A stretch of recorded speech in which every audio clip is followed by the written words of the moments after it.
Hello everyone and welcome to the pit.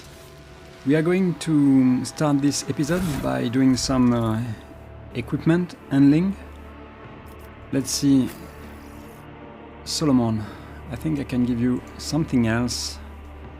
I need to give you a shotgun, I think. Another one. Okay, let's see. Yeah, the Shards shotgun, I'm going to put it here. I want also to give you another cloak. I think it's the Zealot one. Not sure why it's not okay. Yeah, this one is going to be better for you.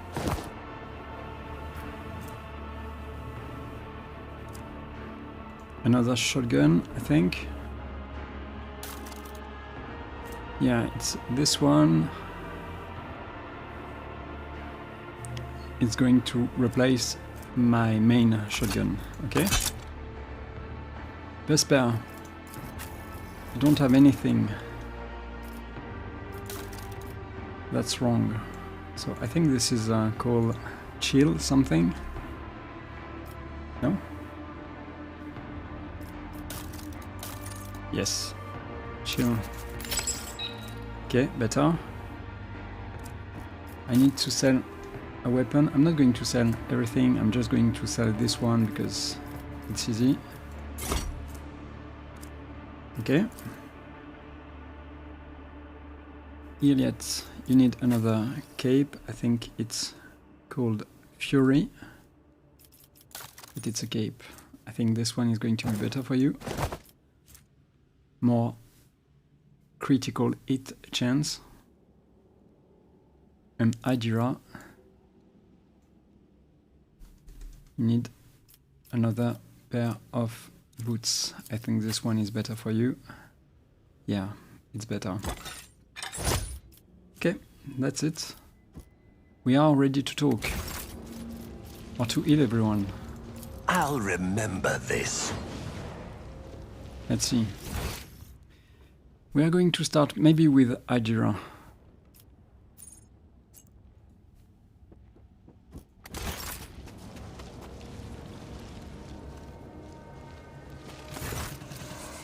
Idira paces back and forth, covering her ears, coughing at invisible interlocutors, and sometimes dissolving into pitiful whispers and sobs, seemingly of their own volition. Her trembling fingers pick at the unhealed wounds left by the Xeno device. Idira, are you alright? Wait. You're serious? The thing is, Lord Captain, my neighbors from behind the door have come roaring back into my sick little mind. They must have missed me, because they're noisier than ever now. But I guess that's better than being a pawn in the hands of Xenos doing experiments on myself. Idira snorts, as if you just made an excellent joke. When she sees that you are still waiting for an answer, she straightens. Any ideas on how we can get out of here? Looks to me like we're up to our necks in every type of shit known and unknown to humanity. Could there be a way to sneak out of the arena? I don't know, Lord Captain. Right now, I can't tell the difference between my own thoughts and the voices, let alone come up with an escape plan. But of course, it's possible the whispers will give us a nudge in the right direction. What are your friends behind the door saying? Anything useful? It's harder than usual to pick out anything specific. With all these dampening gadgets around, it's like trying to hear through a wall of static. But if I try harder... Idira screws up her face and grits her teeth. I'm going to help you, Idira. The threads are very tangled. Some of them are woven together, but each one is trying to pull in its own direction. The puppets think that they have free will, but it's only because they have been ordered to think and act so. This is a skilled puppet master at work here. His dark hand is far away, but that only makes it more terrifying. Even a colorful doll that springs out like a jack-in-the-box and scampers around wherever it pleases does so by his leave. You must listen well to the strange melody and step in time with it. Its music is dismal and dangerous, but it does not echo the chorus of torment.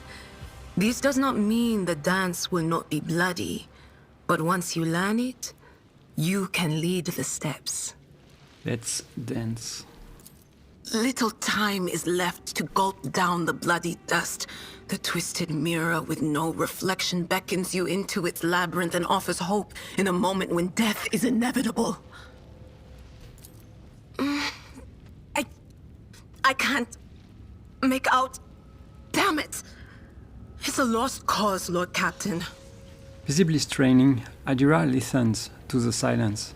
She spits angrily and grits her teeth in disappointment. I must go. Stay strong. She nods, lets out an unintelligible sound, and once again claps her hands over her ears.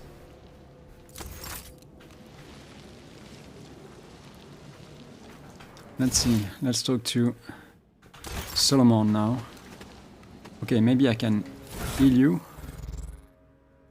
Or do something. Let's see. I think I can use this one, yeah. Remove one trauma. Survive and serve. Just in time. Lump here. And here. And what the throne is this?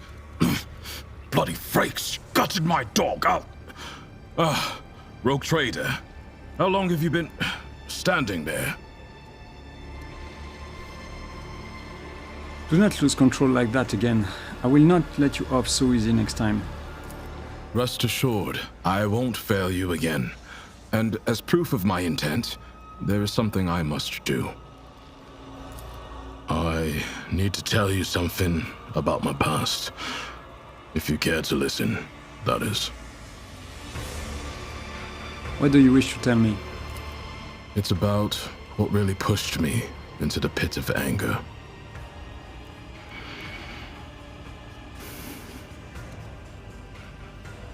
Back in Calixis, before I was promoted to Proctor, I served in the same squad with another arbitrator, Emerson. He wasn't just a comrade. We entered the Schola Progenium together. We went through training together. We were assigned to the same hive world. He was like a brother to me, and I killed him. Remember that mission I told you about? The one that cost me my arm? It was Emerson who sold us out to the crime syndicate and compromised the raid. I was badly wounded in the fight, lying on the floor, barely alive. The rest of the squad had gone to scout the area, and Emerson stayed to guard me. He didn't notice that I was awake. He was talking over the Vox. He kept demanding bigger payment, and when he started giving our coordinates, I shot him in the back of the head. I figured that we weren't making it out of there alive, so I logged my final report, attached my Vox to Glato's collar, and told him to return to the headquarters. Then, I passed out again, and when I came to, I had already been captured. The heretics tortured me for days, but I held on until the exaction squad arrived. Okay, I know what an exaction squad is. Let's go with 2. Why did the heretics capture you instead of just killing you on the spot? I was right by their contact's corpse. They had to know how I found them out and what else I knew about them. They tried to beat the answers out of me, tried long and hard. I kept my mouth shut because I knew that the second I started talking, they would dispose of me. How did you survive your captivity? I could throw pretty words at you about how I went through the Injunctor Call to know my mind, or prayed to the Emperor, but I did pray, and I was well trained to tolerate pain, but every arbitrator has their limit. When I was almost broken, what helped me through was hatred. Good. I kept recalling that bastard's face and smothered any base thoughts I had about welcoming death again and again.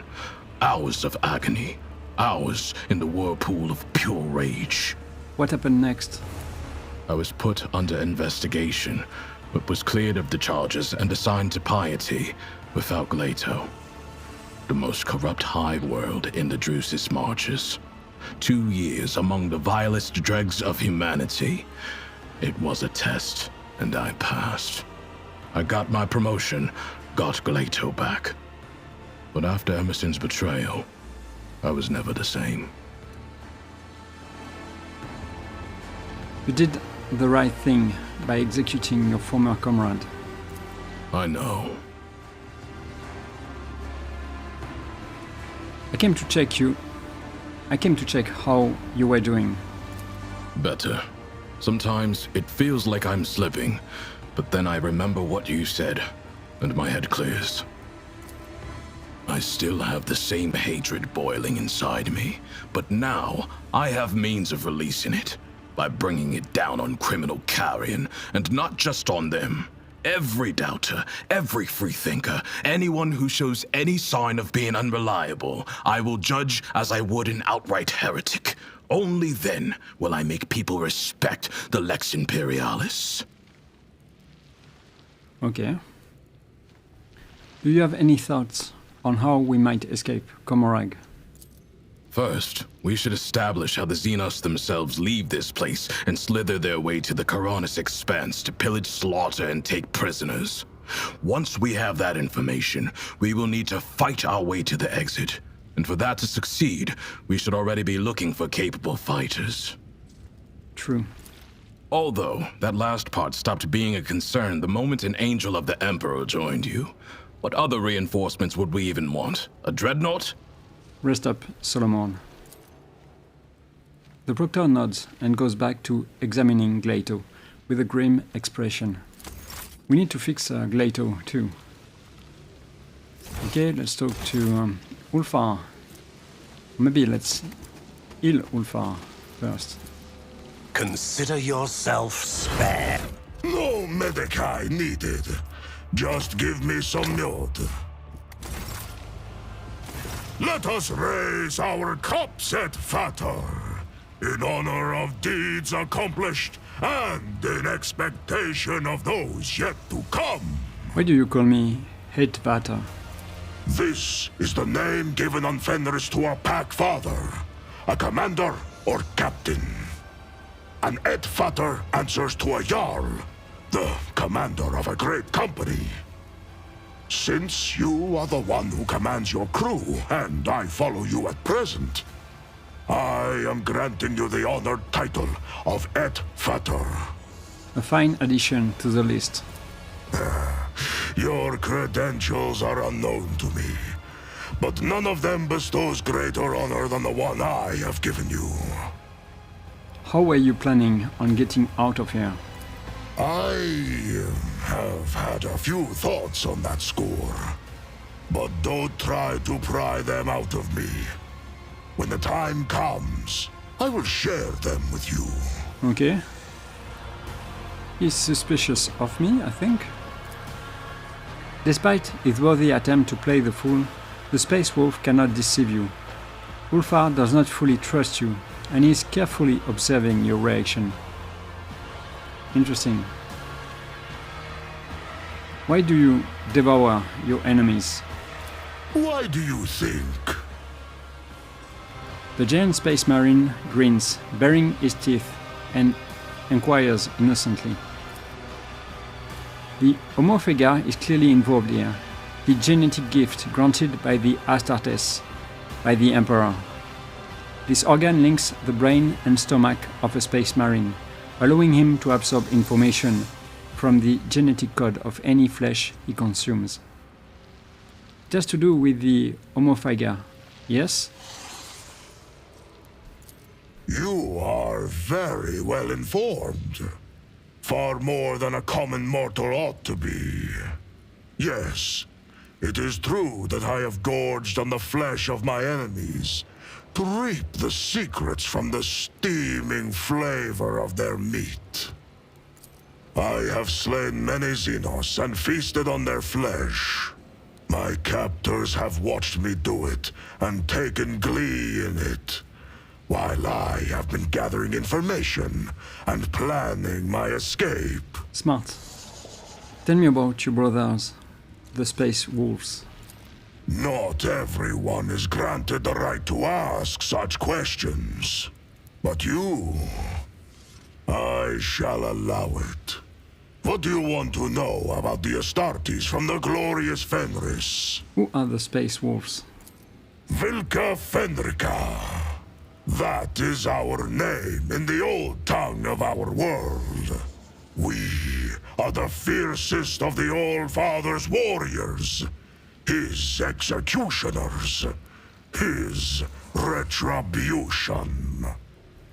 Our fearless Wolf King is Leman Russ, son of the All-Father. Our world is Fenris, and our home the Fang, which rises from the world's spine into orbit. We are the thunder in the bloody storm of battle that calls to us. That is who we are.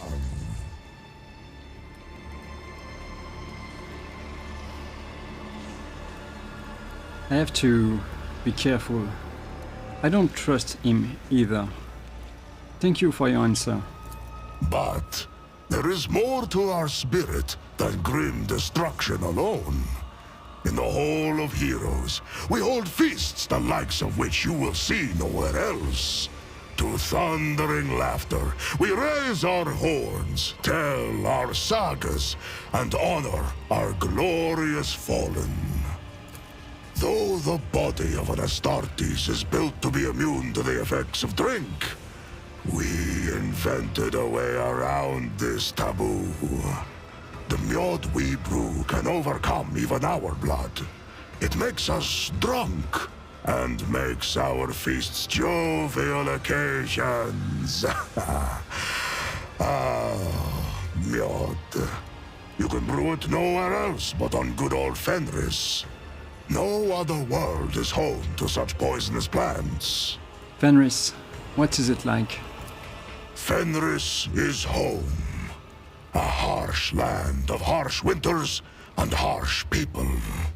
When comes the Hellwinter, a fearsome season of frosts, the merciless world sea freezes, and great white bears, snow wyrms, and ice trolls go on the hunt. Then the murderous frost retreats, and boats of harpooners sail out to ply their craft, capturing sea snakes and krakens. And then comes the season of fire. Volcanoes awaken, waves wash over whole islands, and only the land of Asaheim offers salvation to those whose blood and grit win them the right to live upon it. Clan fights clan, crows circle over battlefields, and wolf howls rise up to the sky. That is my beloved home. There is no place in the universe like it. Ulfar concludes wistfully.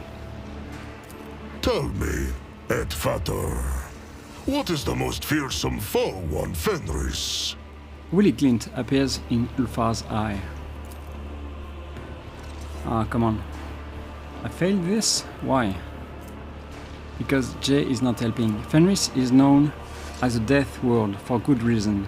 There must be dozens of little creatures that inhabit the planet, but which is more fearsome than all the rest?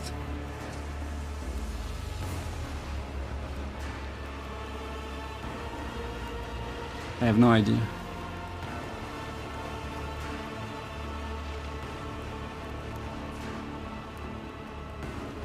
I would say the cold. The cold?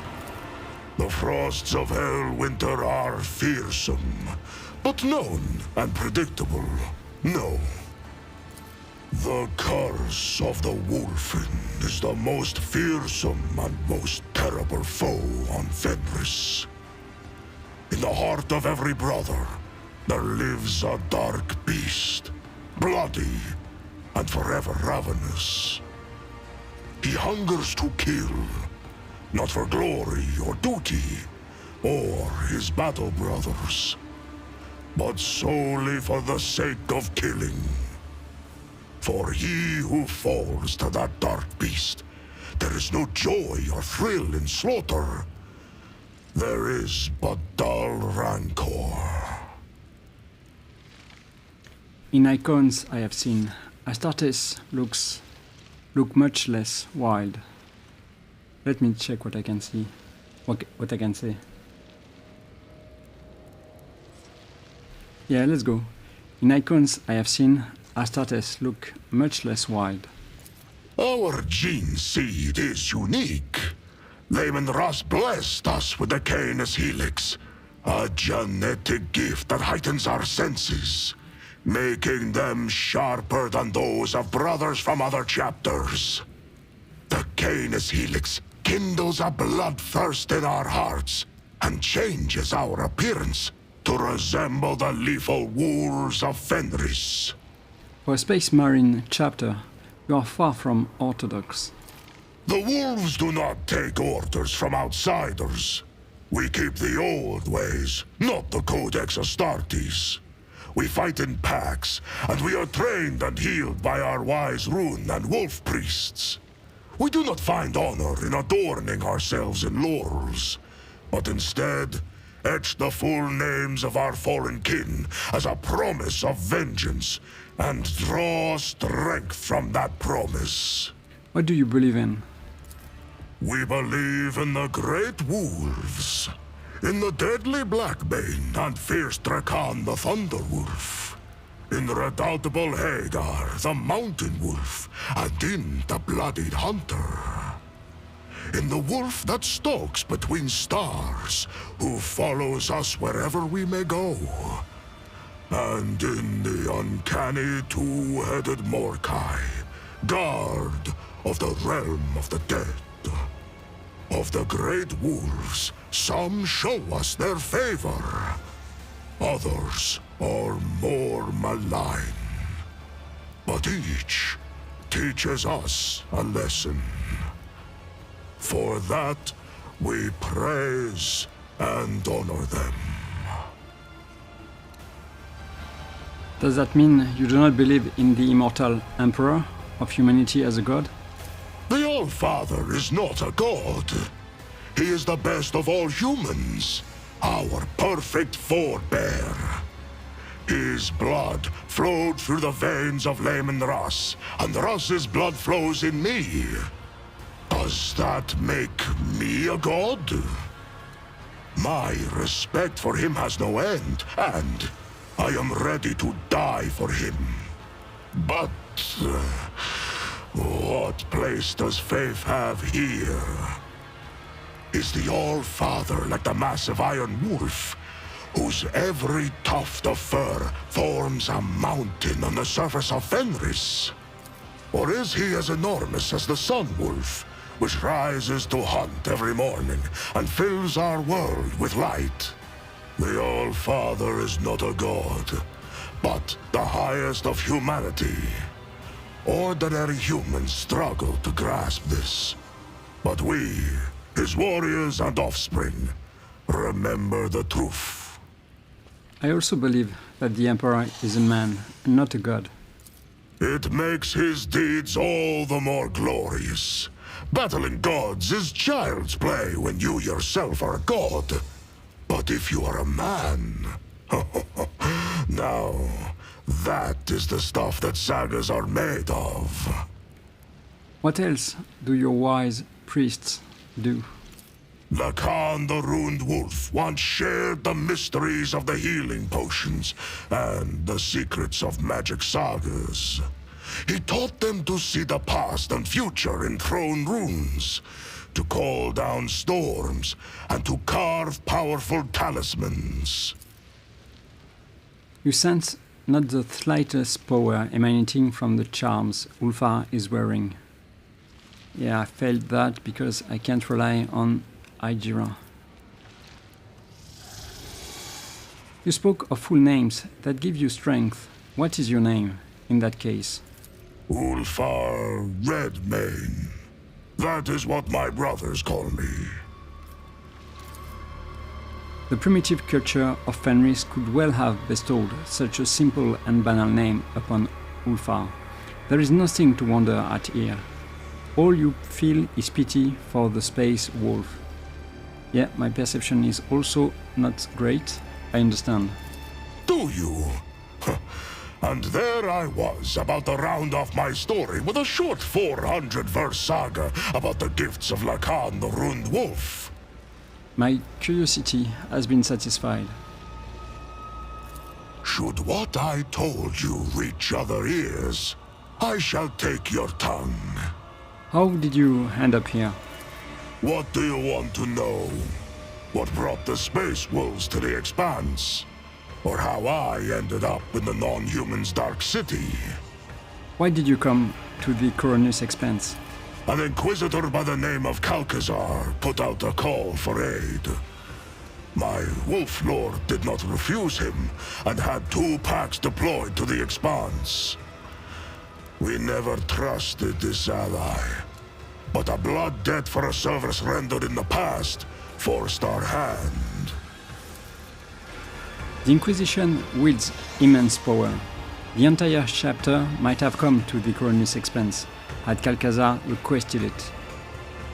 But I failed the test and I can't know anything else about it. What debt did you owe the Inquisitor? He saved our brother who had lost the pack and was unable to look after himself or the chapter's honor. Calcazar returned our brother to Fenris and kept secret the misfortune that had befallen him. The Jarl knew that the Inquisitor's actions were driven by opportunism and the desire to have us mighty warriors in his debt. But honor forced him to be hospitable to the stranger and swear an oath of friendship. Why did the Space Wolves not trust the Lord Inquisitor? The Inquisition. Pah! Rats! Scurrying around the All-Father's house and ruling it in the Master's absence. Cowards they are. The last into battle, but the first on any war council. We saw what they were worth in the months of shame. You have never heard of the Months of Shame. It is probably something from Pharysian history. What are the Months of Shame? An ancient strife. If you do not know of it, then you are not supposed to know. I have also met Xavier Calcazar, and I trust him. I'm not going to say that.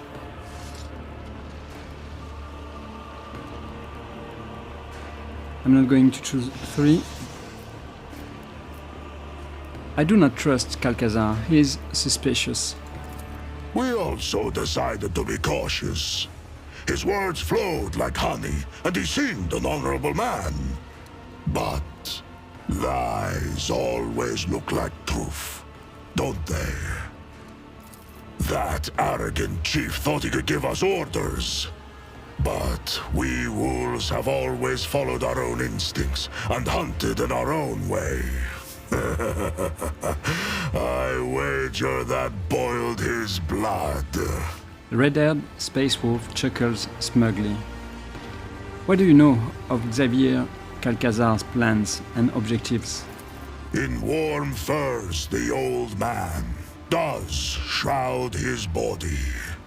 In cloaks of secrets woven, shrouds the sly man his plans. To know his dire purpose, swallow not the words of poison, but his gristle. How did you end up a captive? We had gone on a raid for Xenos prisoners and fell into a trap. We had no war machines to support us, and some of our squad were wounded, so we were forced to retreat. I ordered my battle brothers to leave, but I remained behind to meet our guests. I do not know how many of the feeble wretches I slew, But I would have killed even more had their towering piles of bodies not hindered me in combat. They wounded me and captured me. They froze the joints in my armor. When they dragged me to their ship, two of my battle brothers descended upon the Xenos and tried to free me. An insane plan, but it almost succeeded. Almost. And so, there were 3 of us taken captive. And then there were 2. And then I was alone once again. Well, I think I know what happened to the other 2, but let's choose one. What happened to the other 2? They fell with honor. Your fallen brothers, who were they? Their saga is one I will not sing to you. You have spilled no blood with them, nor shared with them meat unmured. Their spirits might be outraged if they knew I had sung of their deeds to a stranger. Say nothing. The wolf maintains his own mournful silence. Tell me about your time in Comarag. These are dark days you are asking about, Edfater. Let my keen-edged friend be a witness to the ferocity of my words. I was given to Tarvantius for his amusement in the arenas of Camorra. Astartes are a rarity, and he sent me out there to kill gladiators. Living as an inglorious butcher and a Xenos' puppet, I hated it constantly, every moment.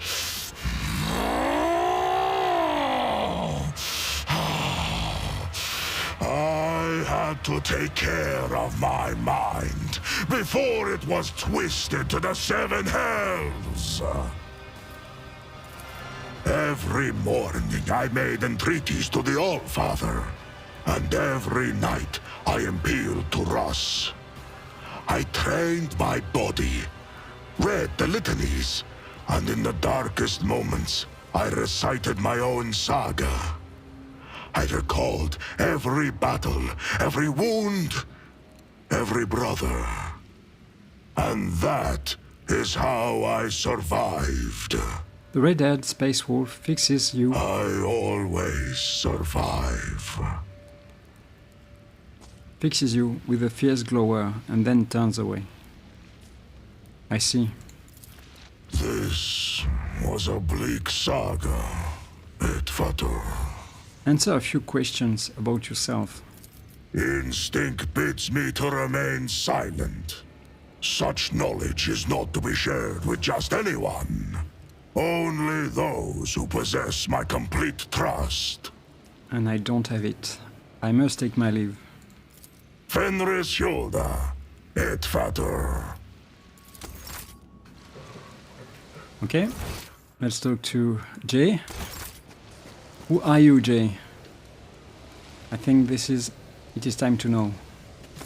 Let's see. Your lordship rogue traitor Sherin, bane of my soul and savior of my flesh. Cruel fate has driven us straight into the foulest corner of the galaxy. Home, sweet home to the Drukhari scum. I have it on good authority that no one leaves this place. Not alive, not dead, not even in pieces. How are your lungs? Good as new, Sherin. No, honest. I can breathe and I'm not coughing up blood in people's faces anymore. You did well by me again, Sherin. Thank you. I will do my best to repay you in kind. I'm still waiting for an explanation, Jay. So what do you want to hear, Sherin? A children's tale about a beautiful princess? A ballad about a queen of thieves? How about a new story, Sherin? Once upon a time, there was a little girl who lived on a sand-covered lump of rock. and the core of that rock contained untold riches for servants of the Imperium. The girl scraped out those riches with her little hands, breaking her back and coughing up her lungs, on behalf of people who had never clapped eyes upon her, and who would never know her name. She did this every day until she turned 16, and then his servants came and drafted the girl into the 19th Ifrit Regiment. Can you imagine? Of course, the regiment was wiped out on its first sortie, but the girl survived. The Exalted One protects. So what was next? Years serving in the Astra Militarum, just a shitload of hard labor, and fighting, and deals, and shady connections, and new opportunities. But everything in this world ends sooner or later, Shireen. The now not-so-little girl went and fell in with the Kasbalika. She saved up a little gold, and she even indulged in excess from time to time, until living the good life almost cost the little girl her head after her patrons got caught in an internal investigation between the Officio Prefectus and Departamento Munitorum. So the girl ran as fast as her little legs could carry her, until her eyes and the beams of fortune brought her to the expanse. A shitty story, all things considered, Shireen. Do you have a family? The folks on Footfall are my only family, Shireen. The trickster twins and the rest of the rabble, plain-talking and loyal as dogs. And sometimes as dull as the pommel of a worn-out blade. So you used to be in the Imperial Guard? Corporal Haydari reporting for duty, sir. I've had enough of the Astra Militarum shit to last a lifetime, Shireen. And my body's collected enough souvenirs from run-ins with Xenos and Heretics to last 2 lifetimes. Except, when it comes to the Guard, there's no such thing as used to be. That wretched life sank its claws into me good. But that also means I remember what it's like to be a small, shaking, insignificant pawn. And that's why I appreciate what I have now all the more. How did you get involved with the Kasbalika? What? You think it's difficult? Once me and my fellow guardsmen snuck into the upper city in search of a good watering hole, where the high and mighty of that world congregated. Another time, our regiment was sent to defend the tallest spires on a hive world. And I had an epiphany. I saw how the other half lives. And by half, I mean the ones born with a diamond spoon in their mouth, instead of an entrenching shovel rammed up their arse. My eyes were open to the truth, Shireen. The Imperium is full of opportunities, even for people like myself. The trick is knowing whose palms to grease, whose boots to lick, whose throat to squeeze, and whose arses to kick. I was very popular with everyone in the Guard Command, you see. I'd procure things for them, whatever they wanted. And so the Kasbalika took notice. So you are a deserter as well? You know, Shireen, I could still be bouncing around from one world to another, holed up on tired old ships with only venal grunts for company, if I hadn't decided I wanted more for my life. I accepted a shipment from the Kasbalika of certain chemicals. You know, for carnal pleasures and the like. Some bigwig was throwing a party to celebrate his 5th decade in the service. And that's when I caught the attention of the newly arrived commissar. I was rummaging through the pockets of Astra Militarum with one hand and shoveling the Kasbalikan cargo with the other. You can imagine what would have happened to my head had the commissar not started with my higher-ranked patrons. That explains the lung implant. But what about the hand? It was orcs. Of course. Not everything I say is a lie, Shireen. I see. Whoop the Never mind. Tell me your story one more time. I don't think I'm going to say that.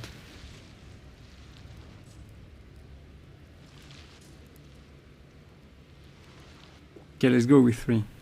Have you never once wanted to tell me the truth? I am more than just your patron, after all. Not once, if you can believe it. By the way, Shireen, I'm not really a princess. I'm filthy underhive scum, and I've been lying to you the whole time. I would have been flung out of your bed so fast, it would take my scream a few seconds to catch up.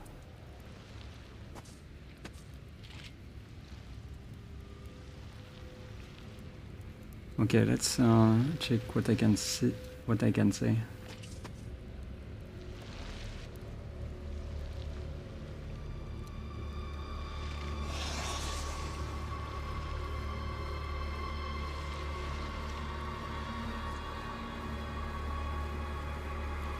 Let's go with 3. Shrug.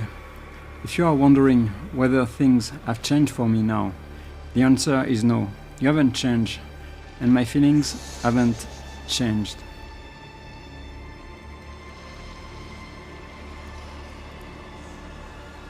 Let's go with 3. Really? And you are very, very strange. And I am very lucky. Praise be to the Exalted One. About your new persona. Don't give me that look, Shireen. The plotting nobles, the scheming footfall thugs, the mysteries of Xeno artifacts, the bowing and scraping before the self-indulgent ecclesiarchy. All that's gone. Everything beyond these walls melted away like a dream. I'm fighting for my life. My soul's being torn to shreds and my body's bleeding. Is it too much to ask to want to be myself, Shireen?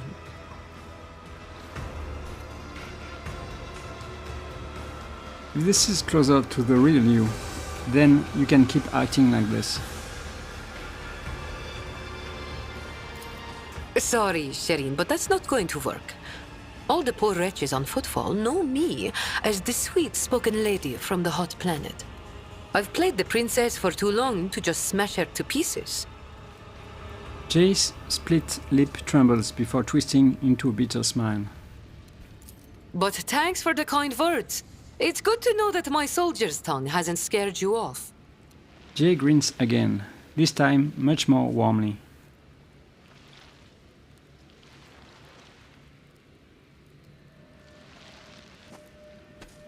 Do you have any ideas about how we can get out of here?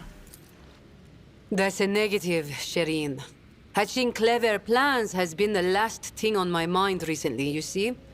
But on the bright side, well, that Ashmag, homunculus, may the Ajid devour that black-souled bag of bones, was busy experimenting on me.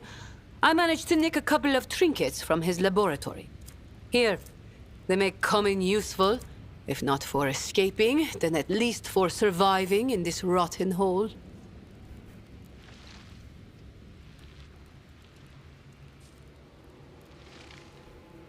I want to see what's going to happen if I choose one. Tell me your story one more time. Once upon a time, there was a little girl who lived on a sand-covered lump of rock. And the core of that rock contained untold riches for servants of the Imperium. And every day until she turned 16, the girl scraped out those riches with her little hands, breaking her back and coughing up her lungs on behalf of people who had never clapped eyes upon her and who would never know her name. Then his servants came and took the girl into the Astra Militarum. The girl worked her little ass off until she met the Kasbalika and started living the high life in her little corner of the Imperial Guard. And that high life almost cost the girl her head when she came under investigation by the Officio Prefectus and Departamento Munitorum. So she fled to the Expanse. So where did you learn to read and write? Ah, literacy. My blessing and my curse. I nagged every highborn who visited our barracks on their highborn business. I pored over stamps on crates in the warehouse and the seals on every door. Watched the commanders do paperwork and volunteered to help. That's how I learned, one step at a time. And then literacy became my ticket to a comfortable life. Is Jay your real name, at least? I swear on the grave of my drunkard father who sold me into the mines and on the lives of the 11 siblings I never had, Shireen. No, it most definitely is not. Interesting. And I pass it alone. Was there anything you did not lie to me about, Jay? There are some things I've never lied to you about. Jay slants a look at you, smiling sadly. Okay, I'm not going to kill her, obviously. Very well, thank you for the answers. Like I had a choice, Shireen. I know better than to bite the hand that pours my amasak. Remain vigilant. I shall need your help yet. Sir, yes, sir. Your lordship, Shireen. I'll be here, all primed and ready to go. Jay's lips curve into a faint smile now that the seal of silence that has shackled them for years has finally been broken. And now, Yrliet. What am I going to do with you? You came back from the dark, Elentark? Unharmed. Although Yrliet's sharp features remain the same, the deep shadows around her eyes and her listless gaze give her the appearance of a living corpse. The Eldari looks withered, haunted, despondent, but when you approach, the relentlessness in her eyes is replaced with a faint glimmer of hope. How are you? My body has already healed. The wounds of the soul will heal one day too. For suffering is a part of our life, not unlike love and fear and the desire to learn. The paths help the children of Asuryan to endure any spiritual upheaval. And you, Elentark, did not allow me to stray from mine. For this, I am grateful. And yet, neither rest nor our reconciliation can soothe the savage turmoil in my soul. Kruderak is lost, we are trapped, and the truth remains as hidden from me as ever it was. What happened to my kin? What happened to my world? And why did my dark cousin tell me less than he knew? There is a rolling darkness in Yrliet's emerald eyes that seems to search the very bottom of your soul. What happened to you after the trial? I was meant to share your fate, Elentark, and vanish in the Dark City's rotting underbelly. But the Fleshmaster gave a different order. His twisted mind was beset by a question. Could a child of Asuryan be saved from the gaze of she who thirsts with intense re-education? By replacing the influence of my spirit stone with the heady tang of pain that nourishes the followers of the dark ways? Spirit stones, precious psycho-reactive crystals worn by living Azoyani as the means of sanctuary against the predations of Slaanesh. They begin as waystone, whose purpose is to capture their wearer's soul at the moment of death, thus becoming spirit stones. I donned the executioner's mantle. They allowed me to keep my spirit stone in exchange for the suffering of others. I survived, prayed for Asuryan's mercy, and hoped to escape before the stone cracked under the torrent of pain and terror assaulting my soul. Before the experiment was complete. The crystal in Yrliet's chestplate lights up with a crimson glow, and each of her breath becomes more labored and restless than the last. I want to know what you did, everything, from beginning to end. You are asking why? How could I have trusted a monkey, Elentark? After Muaran told me that it was your kind that had attacked Kruderak, after I glimpsed a piece of Kruderak in your chambers, I saw that monkey hearts were full of hatred for me and my kin. And I saw how indifferent you were to the troubles of my kind. What else was I to do? Of the two sorrows, I chose the one that was closer to my blood. Which is why I tried to find my dark cousin on the day he attacked Argonis. I used the commotion to slip away unnoticed and wandered the streets like a shadow in search of its owner. My efforts were futile. I returned to the palace in confusion.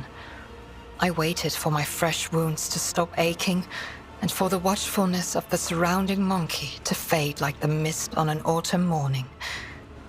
But still, I had my doubts. Perhaps, I thought, I should discuss it openly with you. You did not. That monkey Achilles. There was something wrong about him. He kept disappearing at night. So one day, I followed him. Achilles was contacting Marazhai, using an artifact that transmitted his master's orders. That is how I learned that the burnt monkey was about to betray you. Which meant my only chance to discover the fate of my homeworld was about to slip through my fingers. I could not wait any longer. I killed Achilles, took the artifact, and demanded answers from Marazhai. He hinted at where I could go to look for the truth. You know what happened next. What did you do? Did you kill Achilles? My words will hardly console you, Elantark, but I killed the traitor. I fear the Dark Ones left too many scars on his fragile soul. Your loyal monkey broke, so I gifted him a swift death, free from the shame of betrayal. Yeah, I believe her, so I'm not going to ask or choose 2. Let's go with 3. We went through all of that, and you didn't even learn anything? Alas, my cousin fell out of favor with the Archon. But even so, I doubt Marazhai would reveal the truth. At least not before his dark soul was suffused with my suffering. Enough about that. A quiet sigh of relief is her only reply. What do you know about this place? Camorra. This city grinds down the will of the strong and torments any who get tangled in its dark web. The fools are the first to die, and the shrewd perish regardless. I have never been here before, but few children of Osirion manage to escape the Dark City without surrendering a part of their soul. So what is it that you wish to know? Who rules the Dark City? An ancient and powerful Drukhari named Asdrubael Vecht, the supreme overlord of the Cabal of the Black Heart, who reigns over all of the Drukhari with an iron fist. My dark kin consider him to be a living god. Much like your emperor on the Golden Throne, Vecht sits upon a throne of darkness and suffering that keeps Camorra's disparate clans from disintegrating. I would not want to meet him if I were you, Elantark. What about cities other than Comorag? There are no other cities, Elantark. The Dark City has no bounds. It is a tangle of countless nightmare domains subject to a single ruler. An endless amalgamation of ever-changing and immutable dimensions. You cannot grasp its tenebrous grandeur, for even my life will not be long enough to visit all corners of the Dark City and the realms that border it. But it hardly matters where you go, for death lurks on every corner. Do you know how we can get out of here? That's why you are still alive, Yrliet. The Dark City is pierced by millions of spires, and a webway gate may be hidden in any of them. It is the only way out of this place, and an impassable obstacle to any who do not know how to operate it. I know, and will help you should you so desire. I have other questions. But do I have the answers that you seek? Gather your strength. There are more trials yet to come. Elantark, I promised that I would no longer hide my worries behind an icy wall of pride and doubt. And so I want to explain myself. But are you willing to hear me out? I thought you did that already, but let's go. I have been waiting for an explanation from you. Not here. the words of my truth are intended only for your ears, Elantok.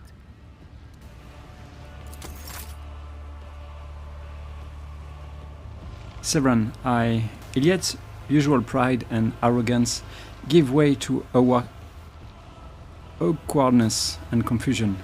This is my first time ever having to explain myself like this. But you, more than anyone, deserve to know the truth. I understand how unworthy I am in your eyes. This may sound like a ridiculous excuse, but I did not want to betray you, Severan. I only wished to learn the truth about Krudarak's demise and find my kin.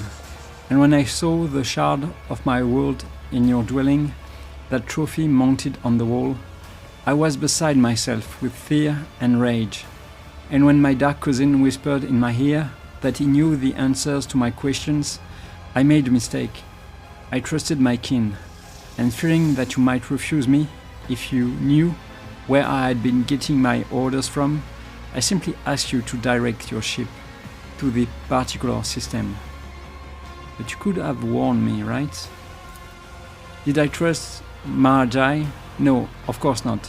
I thought he spoke of my kin's location to crush my soul, that he wanted me to go there and find only death instead of them.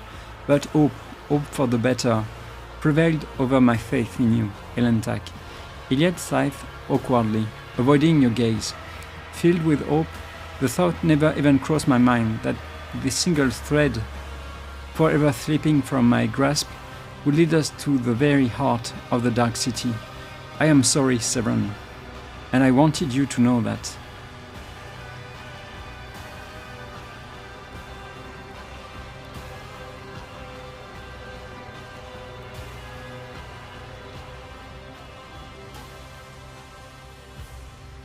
Your faith in me? Did I hear that right? Yrliet looks you straight in the eye. The time I spent with you, our conversations, the glow of your soul that only I can see. Yes, faith. With you, she stammers, at a loss for words. I already told you that I know nothing about the shard. That trophy belonged to Theodora, my predecessor. So you are not the one to blame for the destruction of Krudarak, but your blood is? Yrliet pursues her thin lips. No, I will not condemn you and your blood. No more. My accusations have already cost us too much.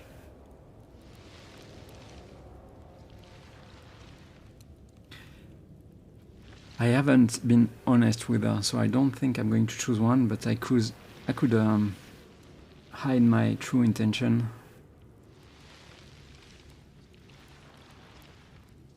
Let's go with one. At this point, Severan is using her. I have always been honest with you, Yrliet. You, however, lied to me from the start. Yrliet lowers her head in shame. There is indisputable truth to your words. I should have realized sooner that you were worthy of more than what I offered you. You are worthy of my trust. Forgive my arrogance, Severan.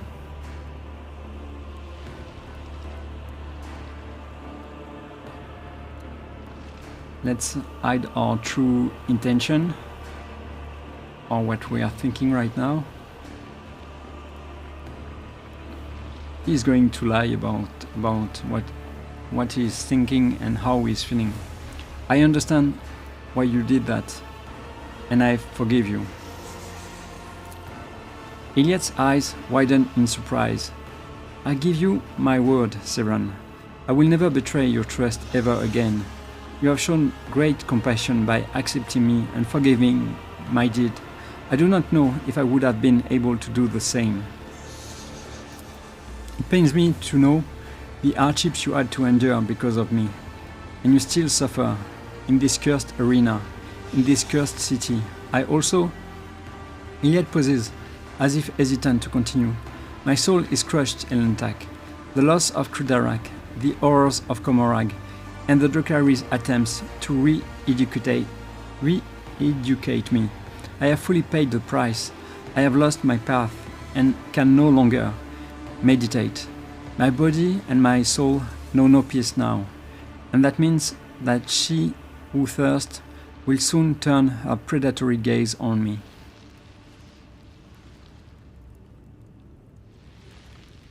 You are unable to meditate? How can that happen? I've heard stories about elderly unable to reach their inner world because of anguish or madness, and every story had a tragic ending.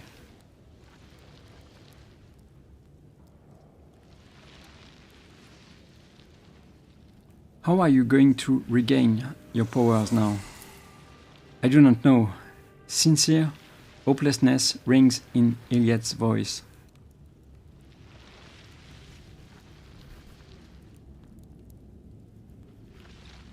Let's go with 4. Severan could use also a little time to meditate, or at least to stay quiet. I cannot help with meditation, but I am prepared to stay with you and share the silence. That way you will be able to forget about the horrors of Commorragh, if only for a little while. Yrliet freezes for a second, then gestures for you to take a seat nearby. We had a saying on Crudarac: in silence you can hear a heartbeat, the music of the soul trying to burst out. Please, share this wordless song with me, Severan, and may it bring peace to us both.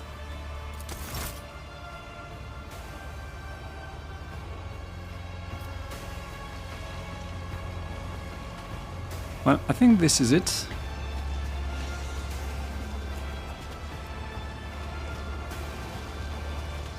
We have talked to everyone. I could talk to the Commissar. Maybe. The Commissar repeatedly clutches at his throat, racked by a bloody, gurgling cough. And let's check Malice. The Thyllis may have been gravely maimed, but his gaze remains proud and malicious. I think this is time to... It's time to go to the arena. Let's do that right now.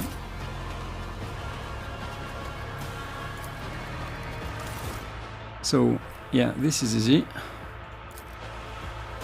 This is my team.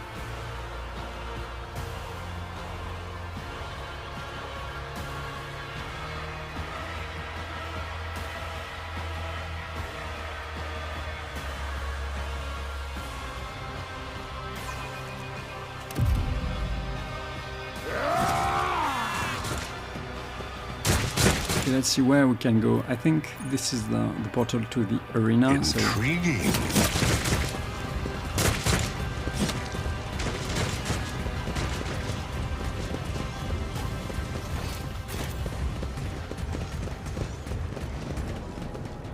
And here we go.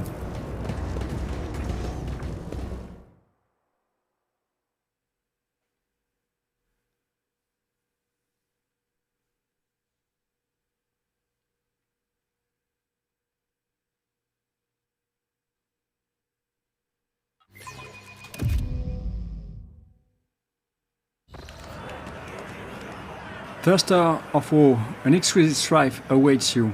The bloodstained proselytes will face the sophisticated killers of the Cabal, of the Poisonous Whisper, and the challenger who have already survived one fight in the arena will go up against fresh battle meat provided by the Cabal of the Wounded Skies.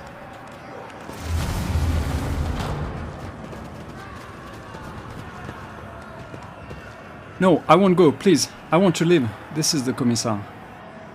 You won't have any choice this time. Look, I'm a friend of the cult. Maybe we can. Good. What did you say, Monkey? I can't hear you. I don't think Malice will be able to patch you this time. You were but a fleeting flame before my tempest. We have a gladiator. We have a sniper. So I guess Yrliet.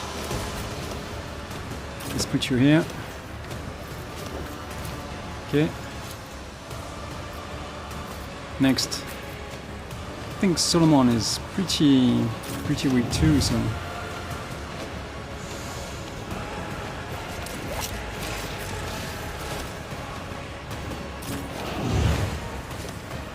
Okay. Or maybe you go here. Severan. Oh, Severan. If Severan can go here, I think I'm going to...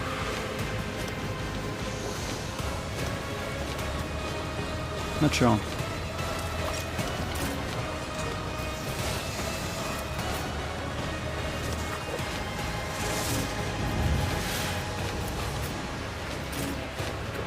Okay.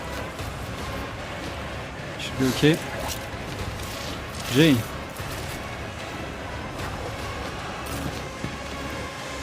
And Idira. I think Idira is going to go there. And the bird is... Vesper is going to go here. And maybe Glato, you stay here. Let's go. Don't kill her, don't kill anyone. Yeah, yes, he did. Okay. He did find Yrliet, but okay.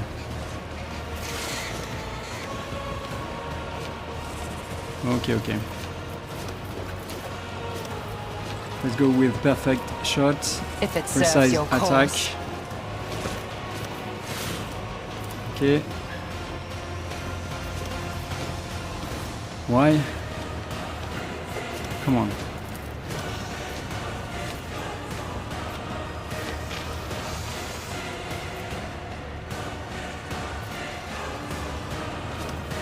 Okay, the bird is in the way. That's really bad. It's too bad.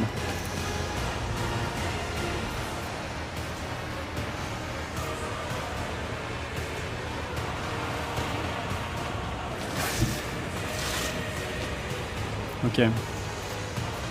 Well. I move as if unseen. Okay, so this is the one I want. Yeah, this is the one I want. I really need to kill him.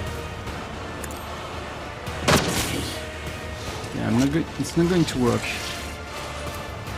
This tedium is beneath you. What? If it serves your cause. Okay, let's go with one. If I must. Seriously? Okay.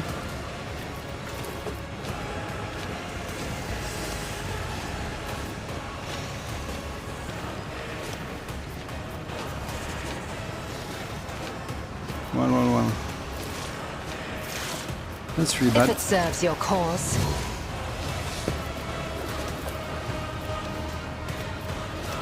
I am not your Xenos pet, monkey. Okay.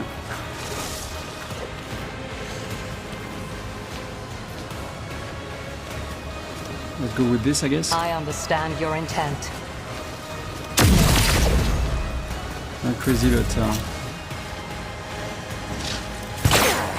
A born predator Okay. does not become prey.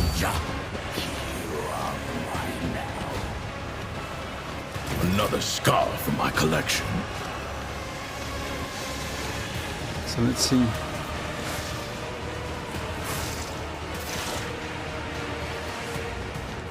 Okay, advanced tracking. One I of think. us would be enough.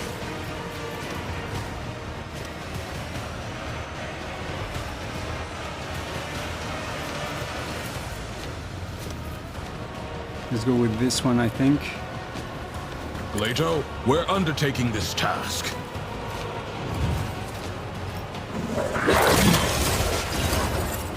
Okay.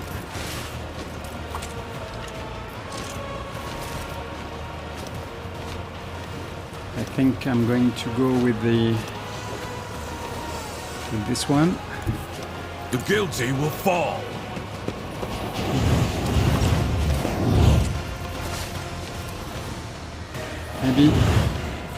Maybe this one first. The order is clear. Let me educate you on the art of pain. Okay, not bad.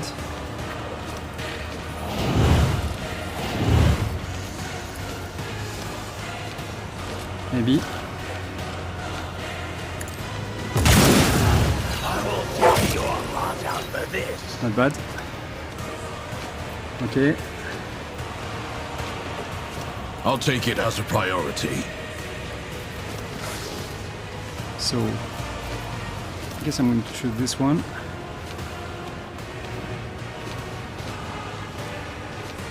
Because I can.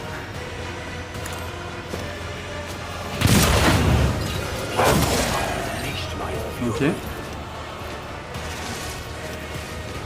And then this one.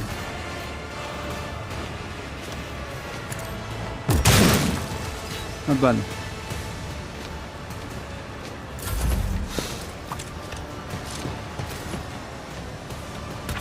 I am a prophet. Yeah, it's going to come on. Okay, that's okay. Okay, this is J.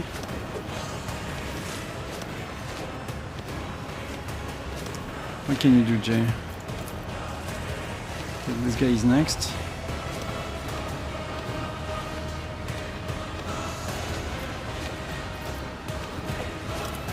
Let's give Severan something. Lichfin, I guess. Inspire, maybe.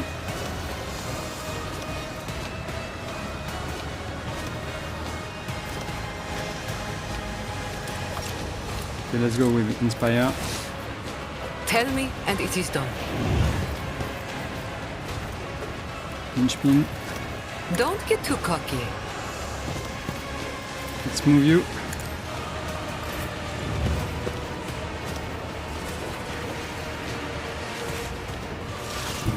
Through chaos, I stride. Okay.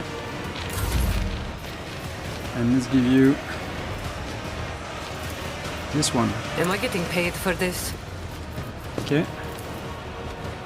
I need no guidance.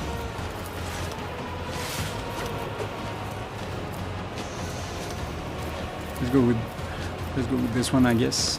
Purpose guides me.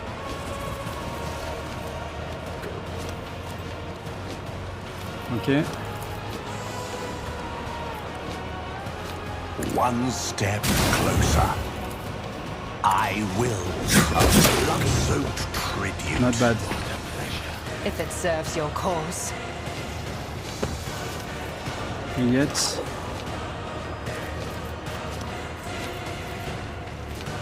Maybe. Which one? Maybe this one. Okay, Severan.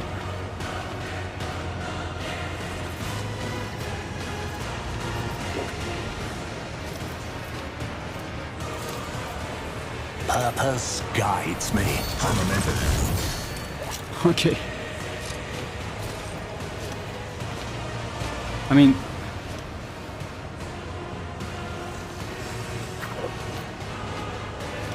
I'm not sure.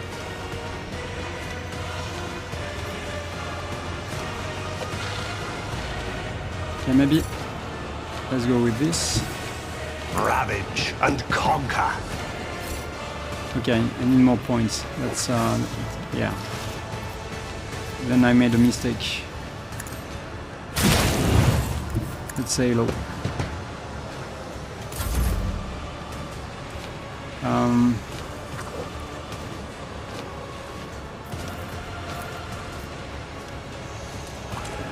Okay. First, let's do this. You've got a problem, I've got a prize. Come on. Okay. Yet.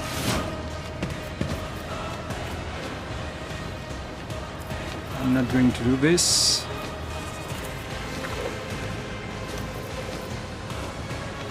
Don't get too cocky. Yeah, nice one. And I guess I can do this with Severan then. They'll write legends about me.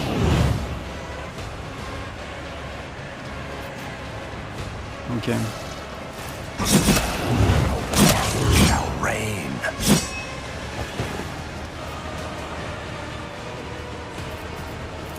Can I target you like this?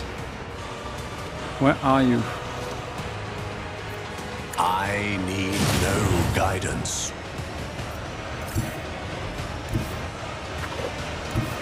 Sow the seeds of discord. Okay. One step closer. Ruin beckons tribute. Yrliet.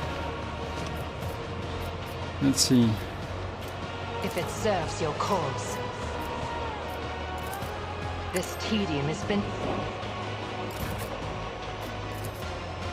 Yeah, I can do this. So let's go back. I don't think I can do much over there. Or maybe I can. Maybe I can, you know what? Descend upon the weak.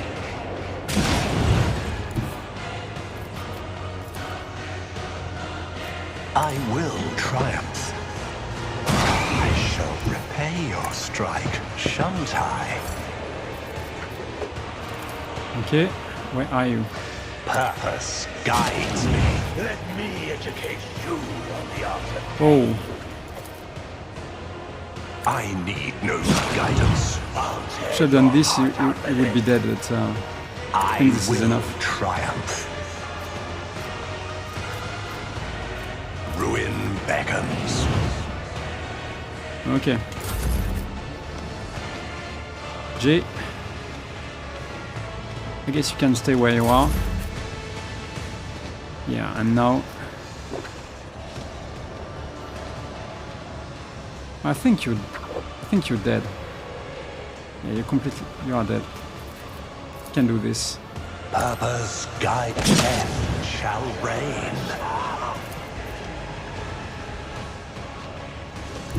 Amidst the carnage, I find purpose. Okay.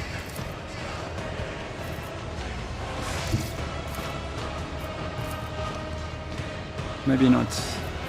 Let's do this first. I will triumph.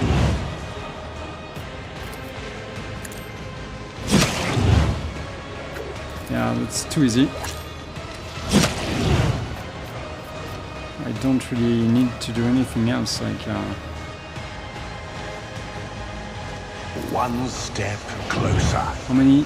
Yeah, 82 is completely dead, I mean. Through chaos, I stride. A blood-soaked tribute. Abyss runs his fingers along the edge of his blade. Your former captives, you have a chance to rectify the mistake that made you forfeit your Archon's favor. One of the witches lets out an asabic laugh. I doubt Yrliet will change her mind, and Sinistorius will surely not want to give up a new plaything. Marazhai glances at the witches, his eyes brimming with a sea of powerless rage. A moment later, he looks at you. His expression changes slightly. One eyebrow arcing as if he is trying to make some agonizing decision.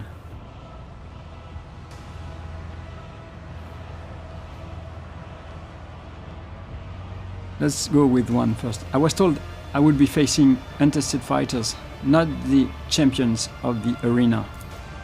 The plans have changed, Monkey. Abyss bares his teeth. Kikeros wishes to teach Tevantias a lesson. Refuse, like you, has no place in the chasm. You should be hanging from the spikes of the arena. Look Marazhai in the eye. My offer still stands. Would you consider switching sides? We need to find a way to get out of this place. Marazhai could be the key, same as Yrliet. Elantak. Yrliet chokes, unable to continue. Severan, did you take too many hits to the head? You're not going to, are you? Ha! A fine jest. He's joking, yes? Ulfar catches your eye, and the humor evaporates from his face. Troll balls. You're not joking. Foolish monkey. The former dragon of the Raving Tempest is the property of the cult, and only the succubi have the right. The tormented expression in Marazhai's eyes vanishes, to be replaced with the malevolent resolve you have come to know. But it is not this time pointed toward us. Your offer is accepted, monkey. What did you say? You arrogant wretch? I feel foul breath.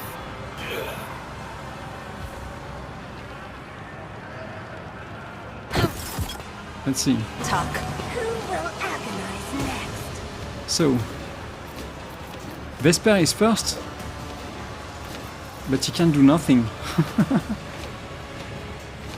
Okay, character in position. That's me. I'm not. Okay, let's see. Proselyte, Abyss. Okay. So, Yrliet, you go there. Let me check. Yeah. I think Ulfar, you are going to tank. Who is next? Then Severan. Yeah, Severan, you can. Okay, Severan, you are forced to go there then.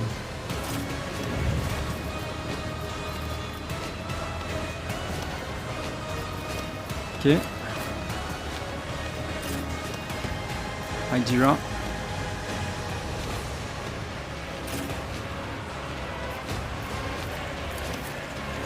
Maybe Glato. Okay. Yrliet, then you go somewhere else because Solomorne can't really move. And Jay,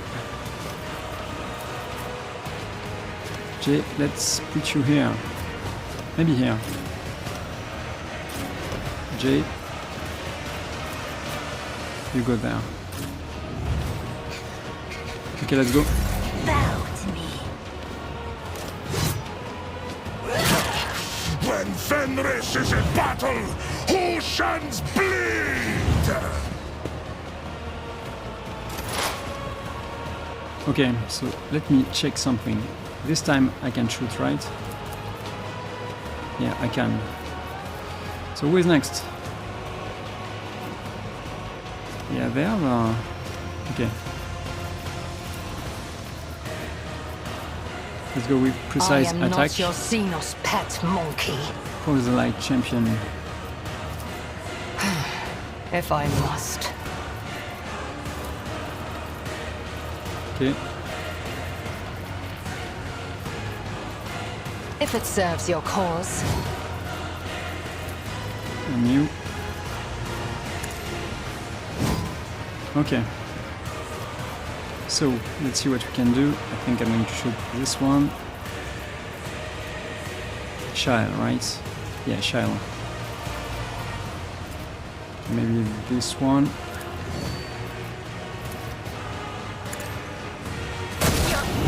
Finally! A good shot. I am not your Fortune favors the swift. Okay, I can kill him. If it serves your cause. Almost. Severan. Let's see. Sow the seeds of discord. Your efforts amuse me. I will triumph. So let's go with this one first. Ruin Beck. Nice one. You are next. Yrliet. I understand your intent.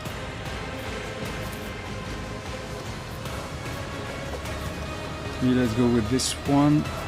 This tedium is beneath me. Oh, come on!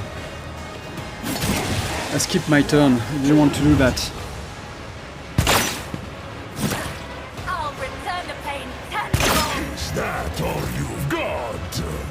Well.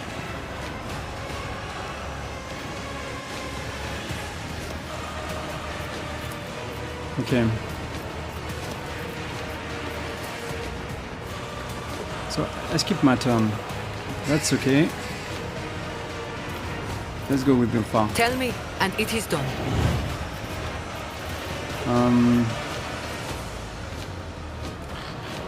Okay. Let's go with this, I guess, for now. Let's play with Ulfar. Okay. Good. So shall it be. Feel the icy bite of death! Okay. Let's go with Force Grenade, why not? None can do this better than a warrior of the All-Father. G. I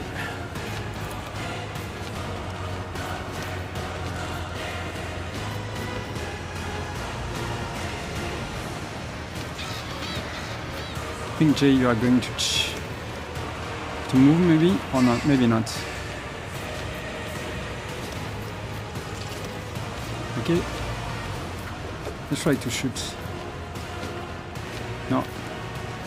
Bad idea. I can do that with the right Come on. incentive. Should have done something else. Okay, let's do this. You've got a problem.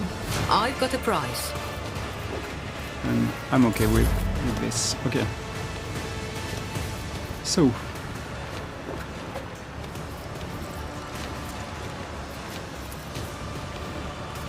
Seriously?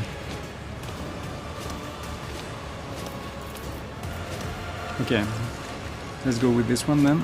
See how the beast feeds!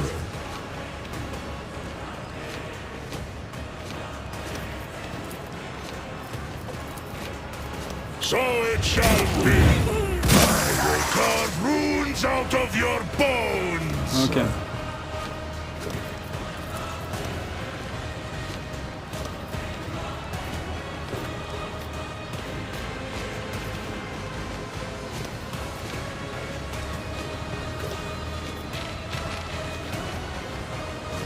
Let's go with this. Let's go over there. Corpse play.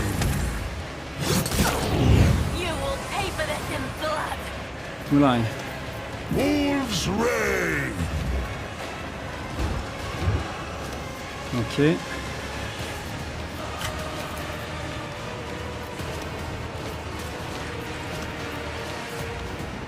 This is Marazhai. I wasn't paying attention. I don't really care about him.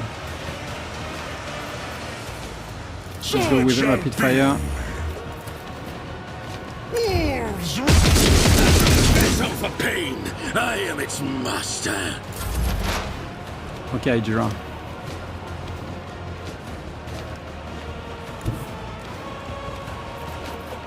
Let's go with the relocation. What is this foreboding? Be gone! Just by moving, you kill someone. I like this. Purification Let's discharge. see what you can do. You call this a strike? Yeah, I do. But of course. Are you sure? Anything else?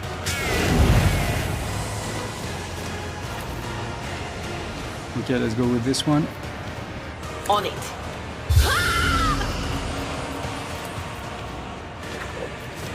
Check the body. Anything else? Okay.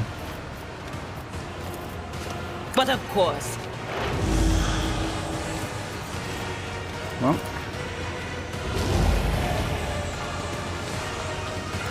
There is movement in the Empyrean. Okay.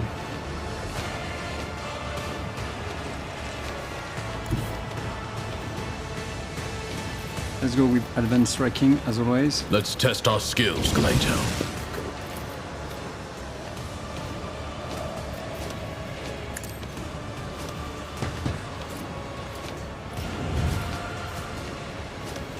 What was that? One of us would be enough. Okay.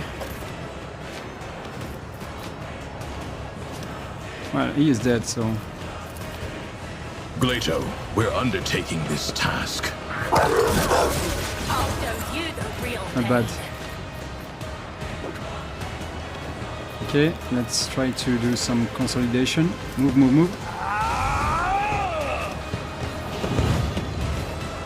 Okay, not what I called consolidation, but yes, that's enough.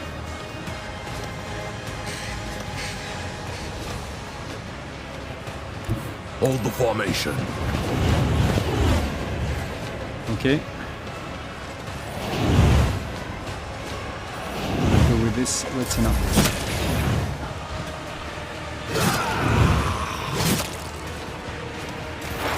Okay.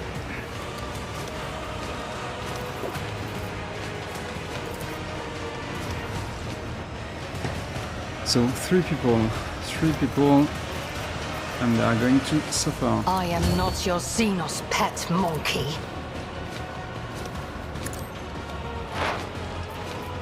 Okay, let's go with this one. If I must.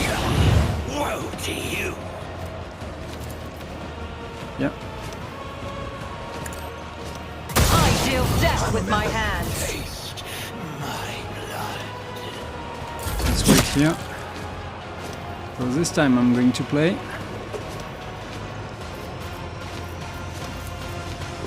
Purpose guides me. I need death shall reign. Can't be! I am not your Xenos pet monkey. Well, Purpose guides me. are you sure about that?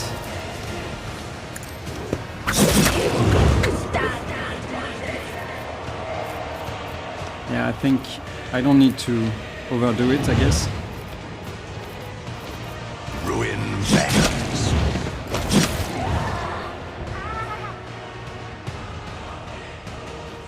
The final, as bloody as it is disappointing, the pathetic amateurs who were wrongfully proclaimed champions of the arena have been brought down at the hands of unworthy challengers.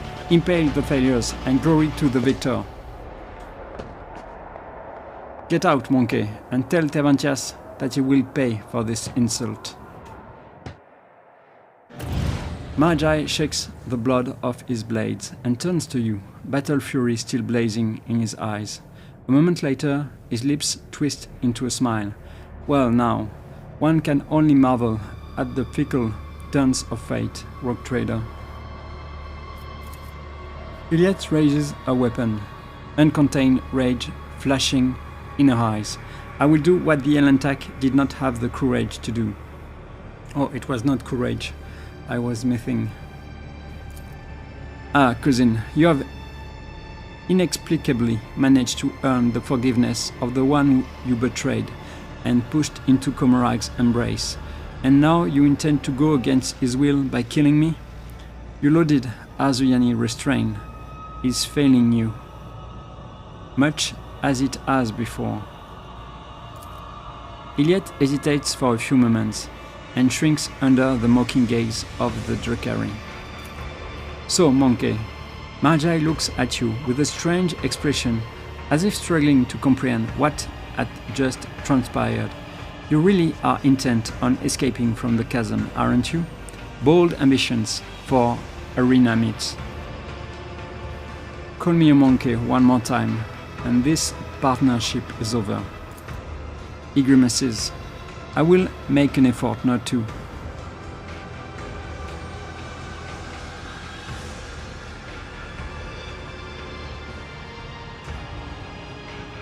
I have no desire to die for the spectators' amusement. I take it neither do you. Never. I will break out of this arena, avoid the cult's executioners, and make Yrliet and Marazhai pay for every moment of my humiliation.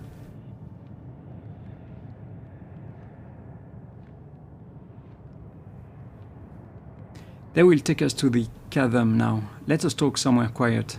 The Shrieker's den will do. Yes, we have much to discuss. I will head there now. Do not make me wait. Marazhai is a Drukhari and a Drakon of the Cabal, of the Raving Tempest. Marazhai does not use human weapons, or can wear either Drukhari armor, or, if he learns the required feature, Eldari armor.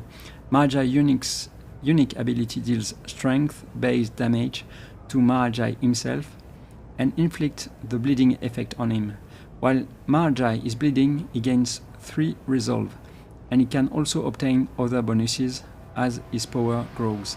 Marazhai is also an assassin. Assassins have a unique parameter called lethality, whose value can change over the course of combat and is equal to either the assassin's dodge or their dodge reduction, whichever is greater. Lethality. A specific assassin parameter, okay. Assassins have a passive keystone ability called Seek the Opening, which allows them to see their enemy's weak spots. If the assassin attacks a target from a side that has an opening, the attack will be partially effective and deal additional damage equal to 10% of the target's maximum wounds. The active keystone ability Aim for the Opening allowed the assassin to create additional openings on the side closest to them. Okay. Let's see. Yrliet. My ascension has only just begun. Okay, Fate you need my help. beckons me. Survive and serve. Your technology is limited, but I am grateful. Of course you are. So I am missing something. It was a crimson, maybe a scorcher, I think. Yeah. And yeah, let's check type grenade. I think I'm going to use grenade now every time. It's cheap. I have plenty of them. Why not?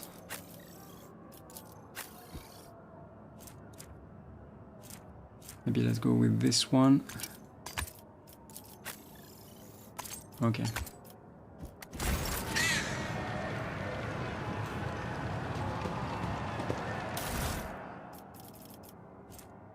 Okay, this is not interesting, I guess. Maybe I will be able to use this. I'm not sure, maybe for... What is it? The Commissar's head, of course. Abyss Neuro Organizer. Good.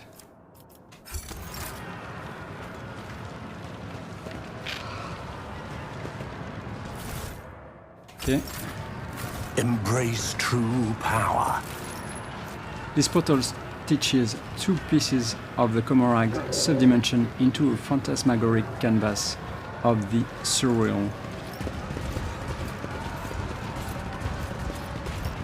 I think this is it. Okay. So let's go over there. Oh, I can.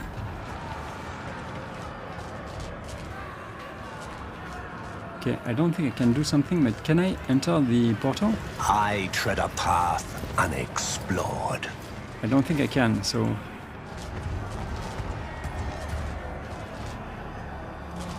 Okay. Well... Let's continue.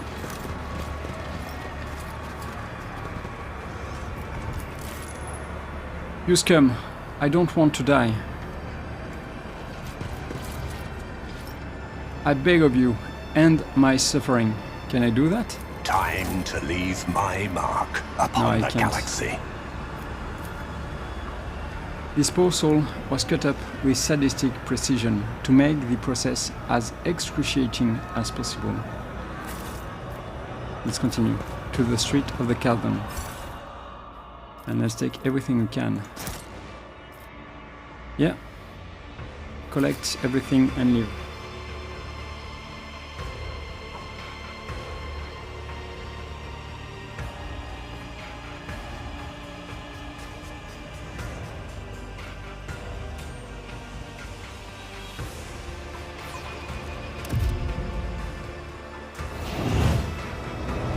Let me check something. I also wanted to give something else to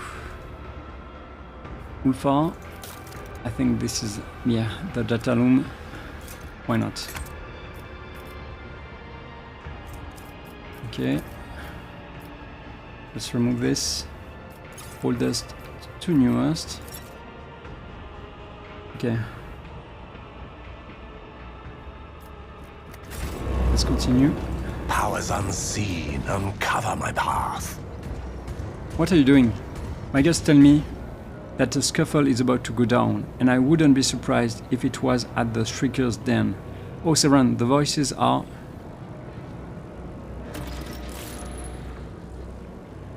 The voices are whimpering that we are in for a lot of blood.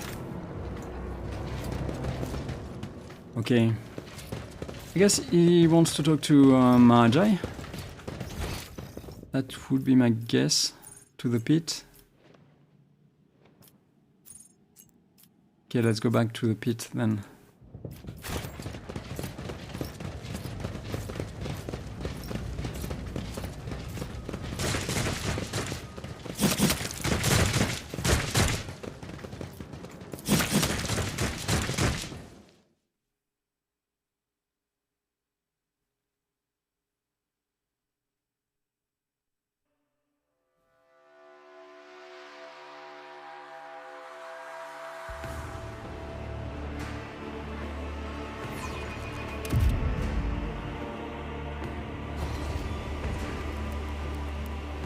Of course.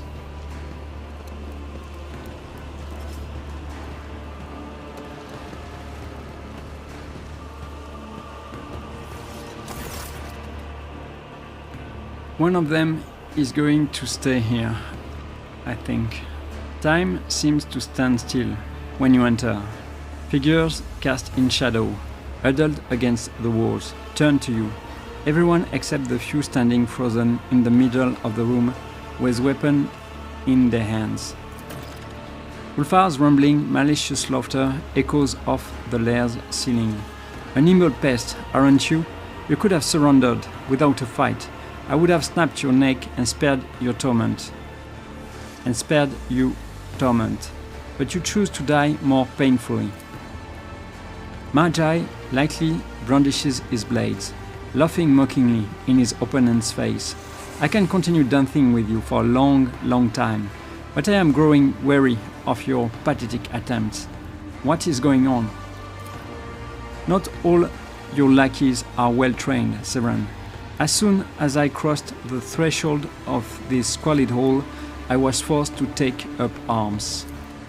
Oh, there. I decided to unwind by chasing this stringy Xenos across the ceiling. Join me, Heretic.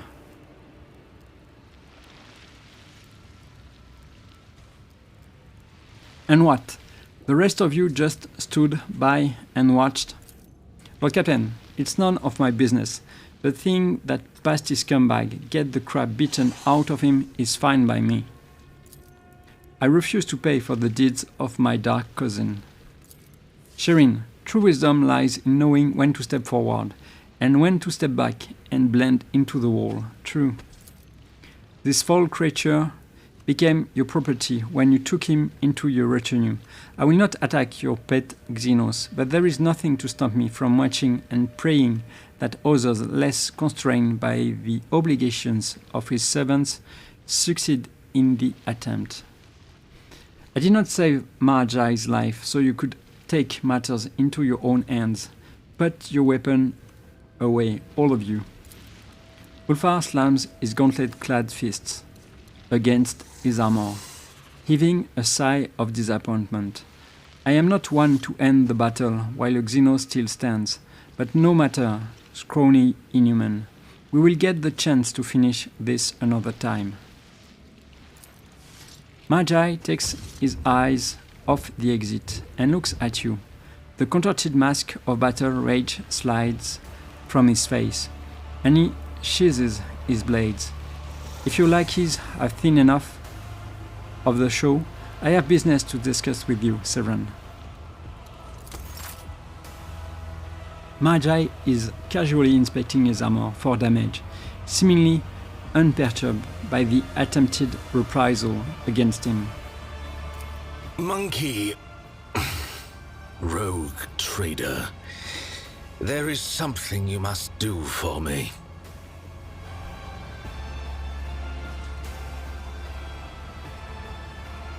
Listen in silence. The soul of Irimeris, the Archon of the Reaving Tempest. It should belong to me. I do not know where, I do not know how, but that bitch tried to dispatch me without sullying her own hands, and she deserves to lose her life. Her soul will remain in my soul trap. With a lazy nod, Marazhai indicates the dark crystal hanging from his belt. When we at last face each other, and we will face each other, even if I have to gut all of Camorra to do it. And if you're there when it happens, do not even think of trying to deliver the final blow. Only an Aziriesh has the right to take the life of an Aziriesh, and that right is mine. With a claw on his glove, Marazhai hooks one of the crushed plates of armor on his thigh and examines it meticulously. Why do you hate Irimeris so much? It was your own fault. You ended up in the chasm.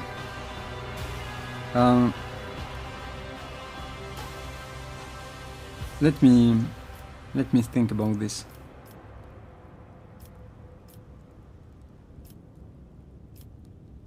Wait, let's go with 3 first. Let me check what I can say other than that. Wait, let's go with 3. Wait, only an Aziriesh? Are you related? Irimeris is my sister. What does it matter?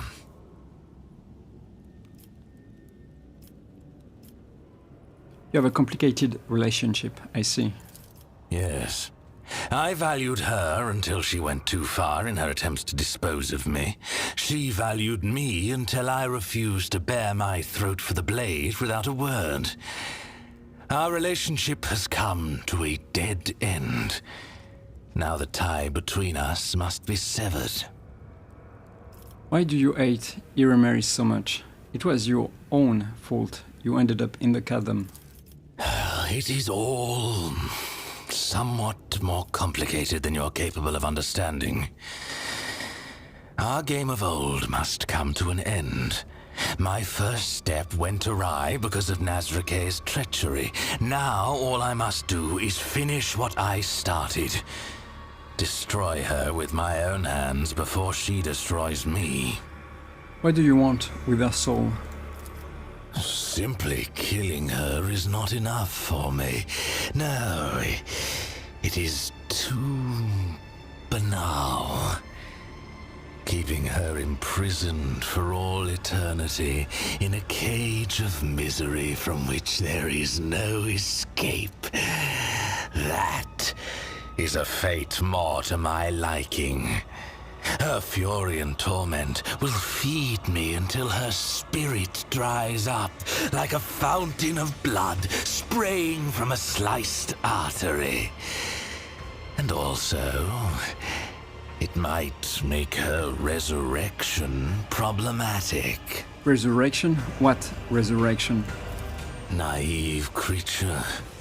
The homunculi of Camorra, including Tavantius, whom Irimeris favors, are able to regenerate our slain kin from small pieces of flesh held in amniotic tubes. Any Drakari you kill on the field of battle can come for you again, albeit at a price, since the homunculus claims a portion of their client's soul as payment for this precautionary measure. Perhaps Irimeris was desperate enough, or insane enough, to resort to such a contract. Who knows? Having Irimeris' soul in my keeping might make her regrown form, if one appears, defective. She might not remember me or you at all. I will think about your suggestion. I did not tell you to think about it. I told you what I need from you, and your response has Marazhai breaks off. All his attention is now focused on a bent plate on his shoulder. A second later, he grips the edge of the plate and, with a strangled groan, tears it off. The piece dislodges with a hiss. Marazhai begins to straighten the bent plate with his hands, revealing the surprising strength contained within his lean body. Look at what the plate was covering. You are shocked to find no under armor or clothing. It seems the thin, light armor is attached directly to the Drakari's pale skin, roped with veins.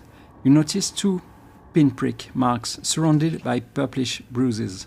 Something pierced his flesh here, and that is what kept the armor plate in place. What are you looking at? After a few seconds, some ancient awareness sparks in you.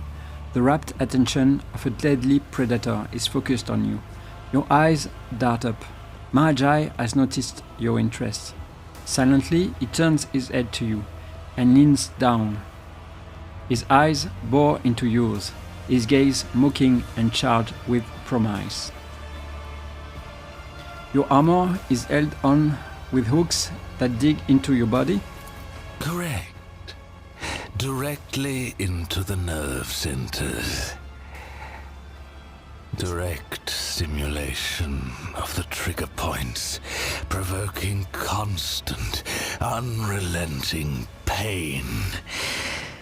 Do you know how pleasurable it feels when your suffering rings out in unison with another's? The overwhelming ecstasy when your own agony bleeds into the agony of your enemy.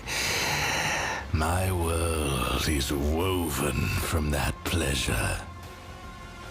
Actually, Severan knows exactly what he is talking about. I can show you that world. I can teach you, if you do as you are told. The cold touch of the claw glove takes you by surprise, grasping your chin. Marazhai leans forward, so close that you can see the narrow band of dark turquoise around the Drakari's dilated pupils.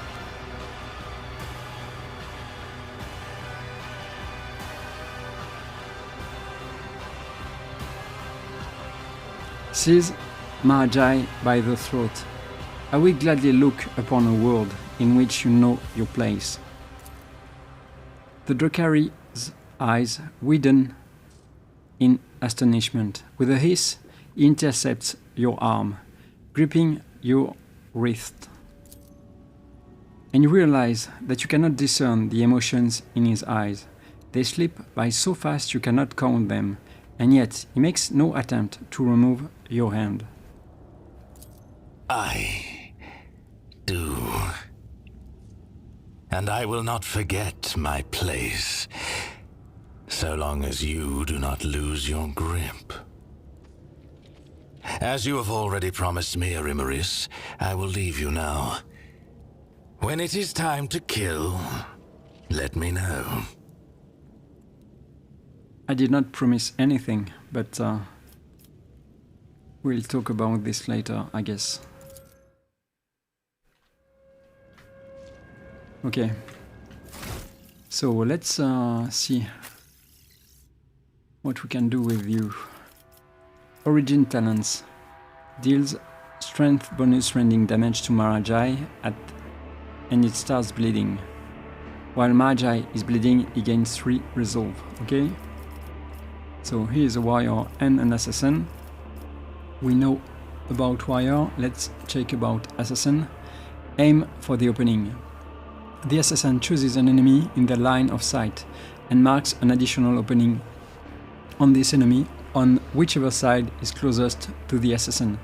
If this additional opening is not hit by the end of the assassin's turn, it disappears. Dance Macabre. The assassin dashes in straight line for up to 4 cells, suffering -6 less damage from attacks of opportunity and gaining plus 14% dodge against the enemies they dash through until the next assassin's turn. Let me see, it's based on agility, of course. If the assassin has not dashed through any enemies at the end of their turn, they gain +6 cover efficiency based on perception and intelligence. One of them. 2. Their cover until the assassin moves. Okay. Does not stack with itself. After the first use, the assassin can use this ability again for free. Okay. 2 per turn.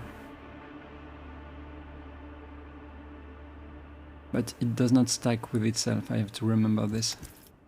Okay, dispatch. The assassin makes an attack with the current weapon against an enemy.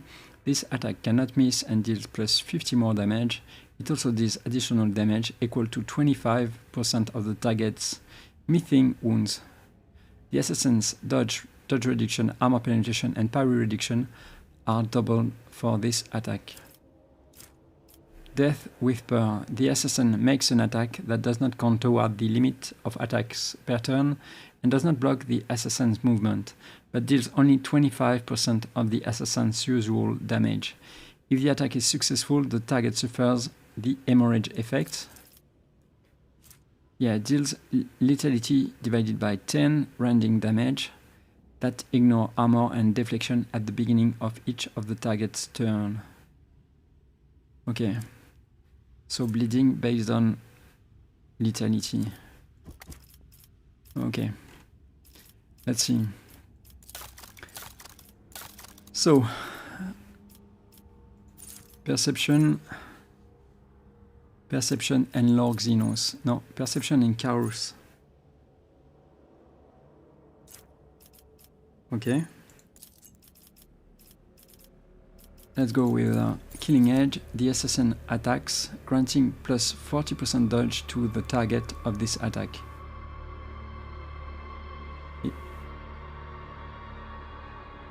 If this attack hits, it deals an additional +15, rounded down damage increased by twice the percentage of the target's missing wounds. Okay, if this attack hits, it deals an additional +15 damage based on mentality. Okay. Okay, let's go with this. Next. Finesse. When this character uses Drukhari or Eldari melee weapons, weapon damage is calculated using their agility instead of strength. If agility is greater, it will be Finesse. Finesse with what? With Disarray. Whenever the assassin deals direct damage, the target must pass an agility resistance test with the -14 penalty based on agility or become slowed until the end of their next turn. Let's go with Medicae. Seize the advantage.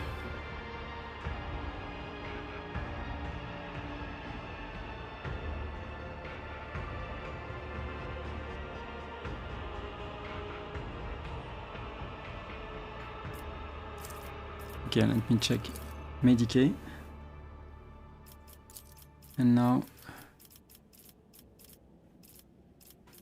Seize the advantage. The assassin gains plus 15 lethality against enemies that have any of the following effects: slowed, immobilized, or hemorrhage.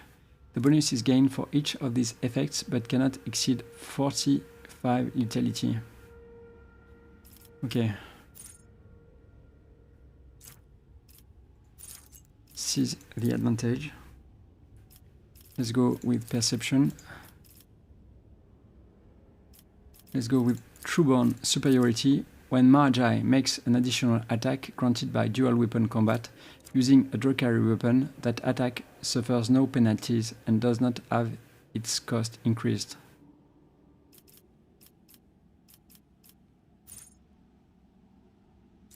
Okay, let's go with this one. Until the end of combat, whenever the assassin hits an opening, they gain plus some lethality, temporary wounds. Okay. Okay, let's continue.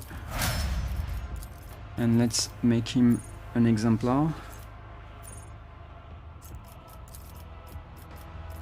So let's go with Destroyer. Every melee attack the character makes reduces the target's armor by 4% based on strength until the end of combat. This reduction is applied before damage is calculated.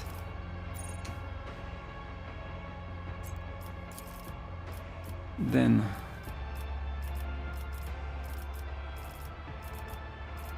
let's go with Shearing Strikes. Whenever the warrior uses a slash with 2 melee weapons equipped, the warrior deals damage from both weapons. Then Coercion.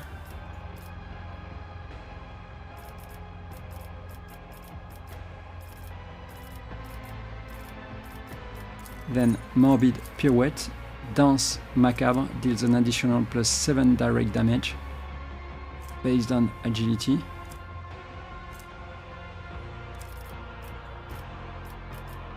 Okay, Coercion. Then Weapon Skill with Mantle of Agony. While bleeding, Marazhai gains gains more armor based on toughness. Okay. Okay, he needs to get more toughness. Okay. Okay, this is interesting. Let's see what I can give you. I think I'm going to maybe give him this one.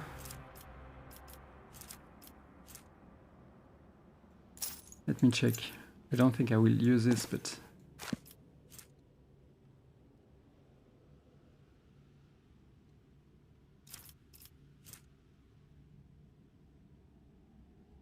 grants plus 15, plus 10% armor as long as the warrior has performed both melee and range attack this turn. Every enemy in a 5-cell radius that is smaller than the wearer suffers 1 stack of perplex. Okay. Now you can keep this. And you can keep this. Okay. So. Oh, you have already something, of course. Okay. Let me check.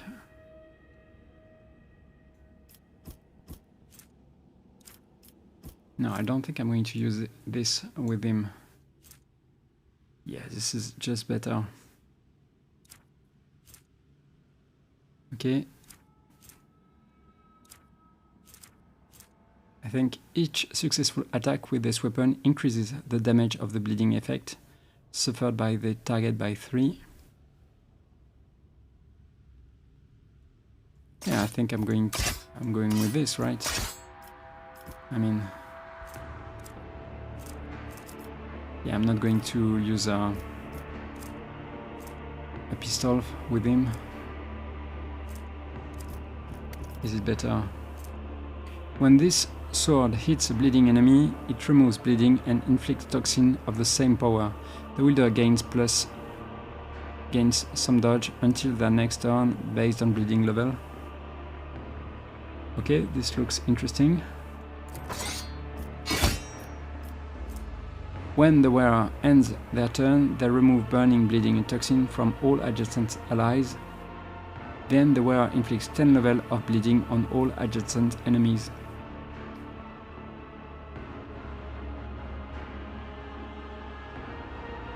Okay, so I don't want to put him close to Severan, I guess.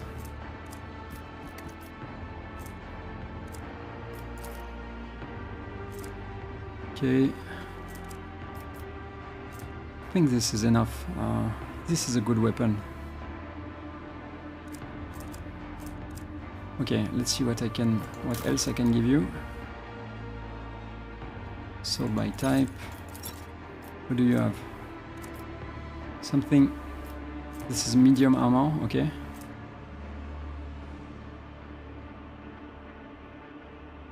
Okay, this is better. You have, how many agility do you have? Yeah, for sure this is better.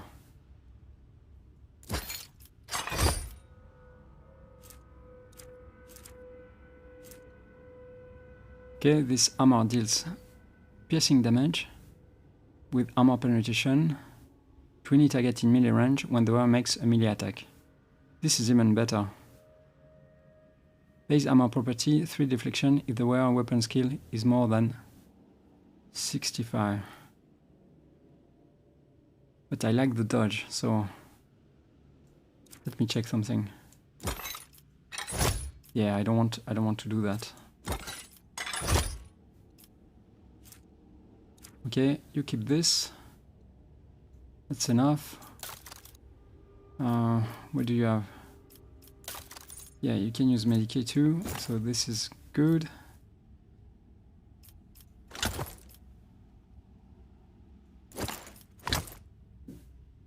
So by type, I guess. We have restore 40 wounds, remove bleeding, okay. Okay, not bad. Oh, I have few of them, okay. Dark swiftness.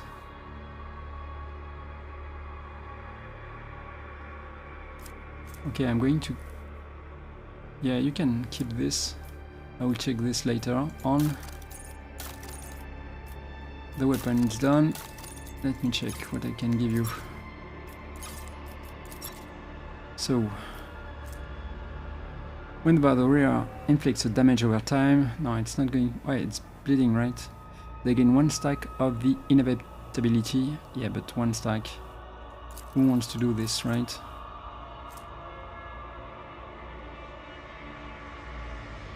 I could use this, maybe. Let's see if I can find... Let's see if I find something else.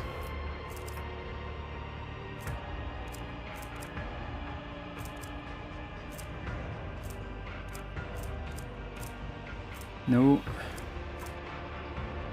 If the wearer kills an enemy or scores a critical hit, they gain 5 lethality until the end of combat. I could try to do something.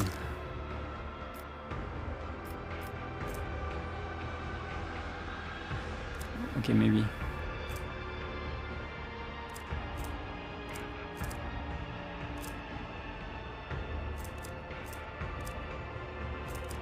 What can I give you? No. Toughness. Toughness could be good, but I'm hoping I will find something better.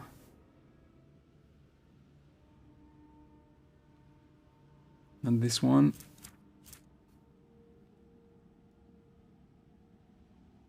I could choose this one for sure.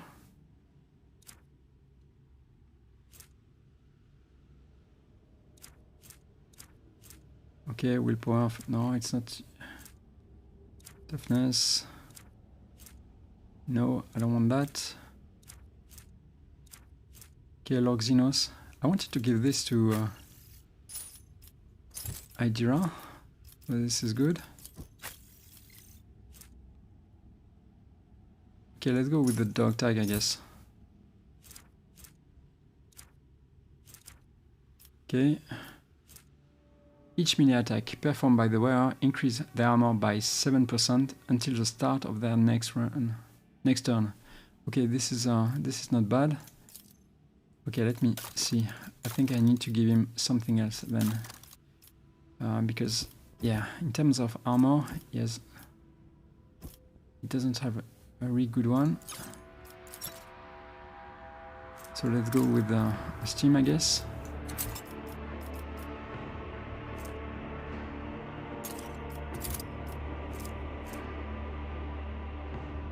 Okay. Let's check the equipment again. Sort by type. Okay. So what can I give you now? No, no, no. It's not for you. Not for you. Not for you. Not for you. Could have this. Not for you. Willpower, not useful.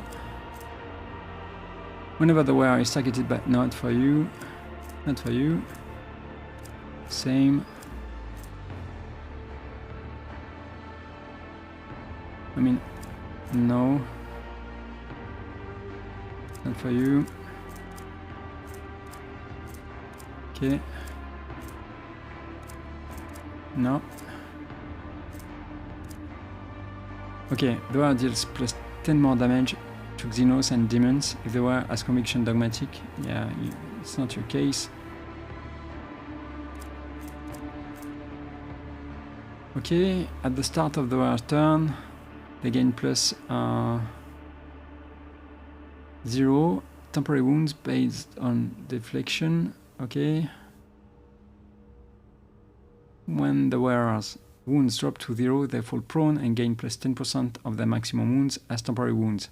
The wearer becomes a priority target of adjacent enemies. While prone, if the wearer has no other allies with more than 0 wounds, they and their allies dies. Could give you this, but I'm hoping I will find something else. Maybe not, in fact. Well, you know what? You keep this. I like this one. Let me check. It's based on what? Agility. Okay. I think I'm going to keep this one. And maybe this one, it's not bad. When the wearer ends their turn, they remove burning, bleeding, and toxin from all adjacent allies. Then the wearer inflicts 10 levels of bleeding on all adjacent enemies. Based on what? Oh, the number of removed negative effect. Okay.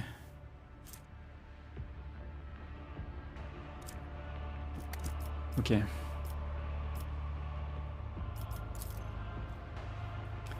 Let's see. Let's see if I can give you something else.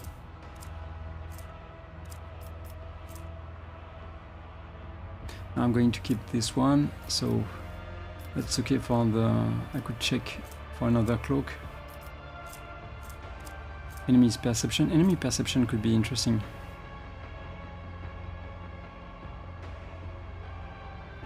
But it's based on what? Fellowship, no, I don't want that. Okay, let's check the boots. No, not this one. Not this one. I mean, this one could be interesting if it worked. I'm not sure about that. Not area attack. Okay.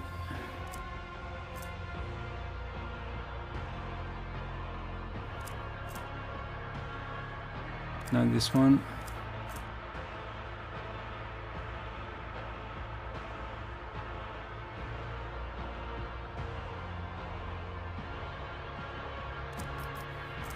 Okay, let me see.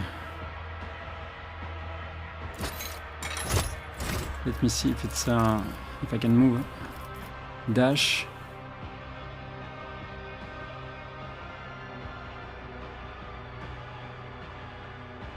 Severan 7 less damage from attacks of opportunity, gaining plus 14 dodge against the enemy they dash through. Okay, this could be useful for him then. Okay, maybe I'm going to use this one. Let's see if I'm not going to use this one.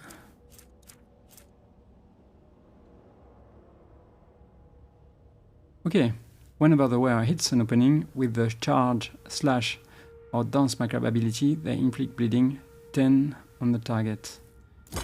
Could be useful. Okay.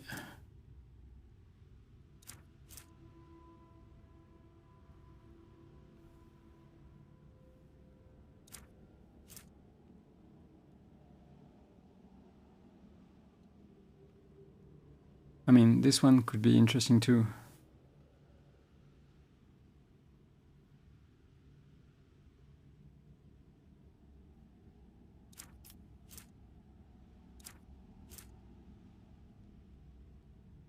Okay, dodge, parried, or score critical hits. I think I'm going to try this one first, and I will check. I will change if it's not interesting. So this is a knife.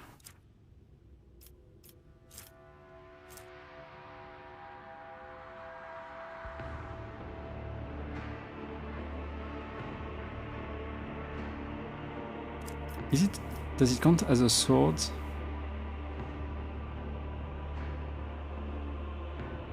Exotic knife. I'm not sure. Could be interesting if it's working, but okay. I think this is it. Whenever the wearer performs a single shot range, no, it's not for you. Okay. I think I'm okay with what I am now.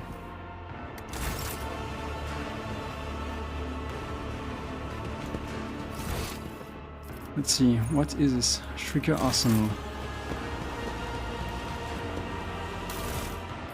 Okay, this is new.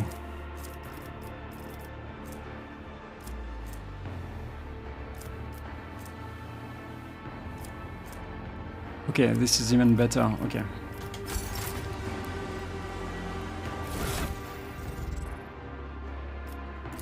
Oldest to newest again.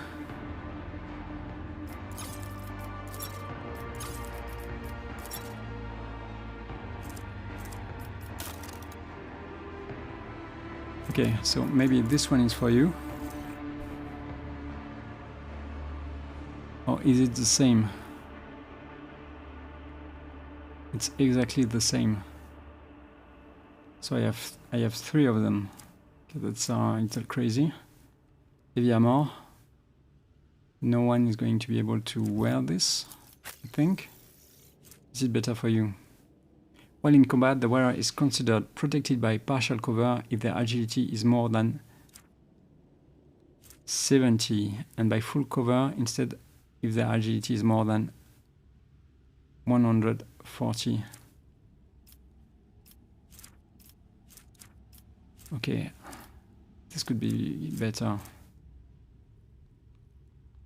Okay, but not now. Whenever the wearer hits with a ranged weapon within melee range, the targets gain +1 stack of perplex effect.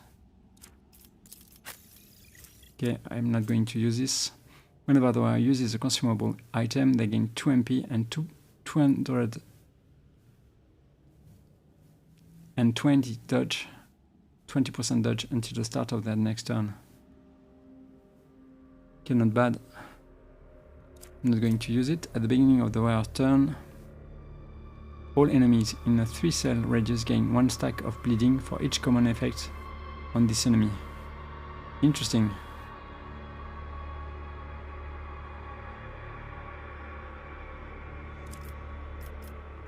But yeah. I'm not going to use it. Whenever the wearer use combat local stratagem, I'm not going to use this now. Deadshot Splinter Rifle. Yeah. Could be for you, Jay.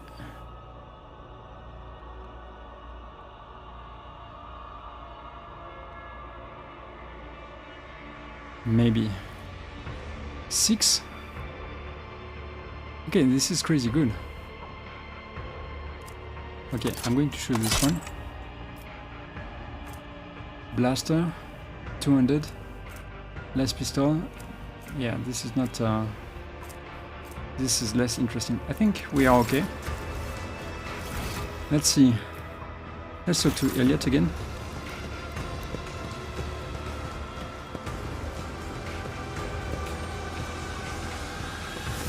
You came back from the dark, Elentark? Unharmed. Gather your strength. There are more trials to come. So says a butterfly struggling in the dark city's web.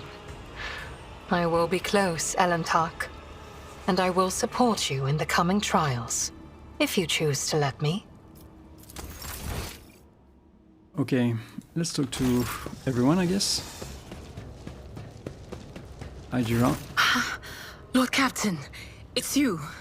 I thought it was another voice creeping into my head. Stay strong.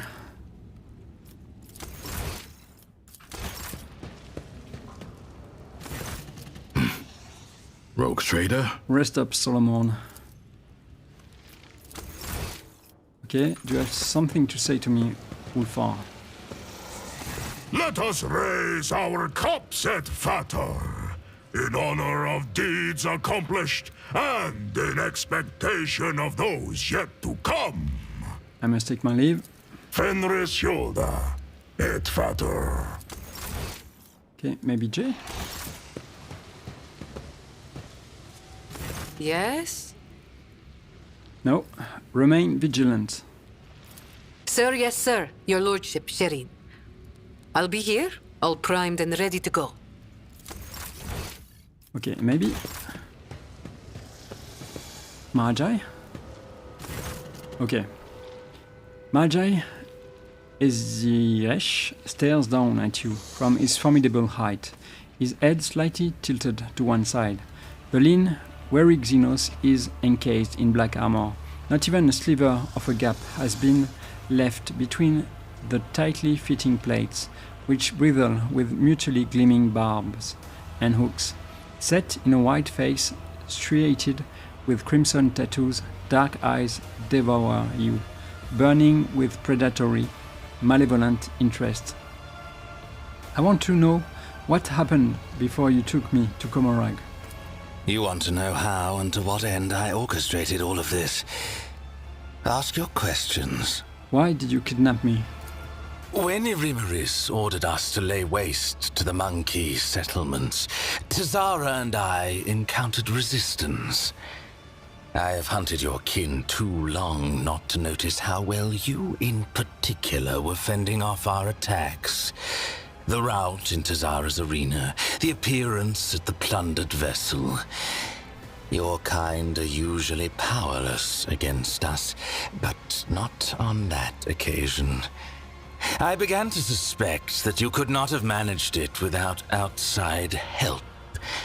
Help from our side. I began sending out spies and assassins. My eyes and ears infiltrated your vessel, your cities, and they discovered a trail that led back to one of your worlds. A trail that ended with a burned monkey, the source of the information about where and when my cabal was going to strike. A little trickery to draw you away from the planet. And I had your little informant in my grasp. How the information was reaching his agents, the burned monkey himself did not even know. But based on the units involved and other details, it was clear. No monkey in real space could have gathered such specifics about raid complements and objectives. No, it was inconceivable. The information was being fed to you by my own kind, and I knew who. Yrliet Aziriesh, Archon of the Reaving Tempest, my former mistress. A cowardly bitch who punishes anyone who threatens her grip on power. I knew that to win a war against her, I would need the support of the Reaving Tempest's patron, the Cabal of the Black Heart. So I allied with Marazhai, who presided over the trial. I promised him that Yrliet would be humiliated. I promised him evidence. A lowly monkey that would disgrace Yrliet in the eyes of the Archons. For that performance, I needed you. You have spies aboard my ship? Of course. If I'm not mistaken, you met the infiltrator yourself. A Cabalite who left a lava from Tevantius in one of the monkey. Or did you never work out the reason for the treachery during the raid on your ship so long ago now? Then there is no need for me to mention the sleeper agents hidden on your worlds. What agreement did you make with Marazhai? Overthrowing an Archon is far from easy, even one who has already tarnished her reputation. Every member of a Cabal has their supporters, and Yrliet is no exception. Marazhai promised me a sham trial in the Obsidian Court with a predetermined outcome. Yrliet should have been convicted and dethroned. I was supposed to take her place and turn the Reaving Tempest into a loyal vassal of the Black Heart. Marazhai was supposed to be the axe that fell on her neck. But it fell on mine instead. It was devious and worthy of praise, but why? A secret pact with Yrliet, or is there another reason? I will tear the answer from his throat along with his final breath. Yeah, I'm curious about this reason also. It must be said that Marazhai did not have to try very hard to turn the court against me. Not after the stunt you pulled before the assembled Archons. Okay, let me see what I can say.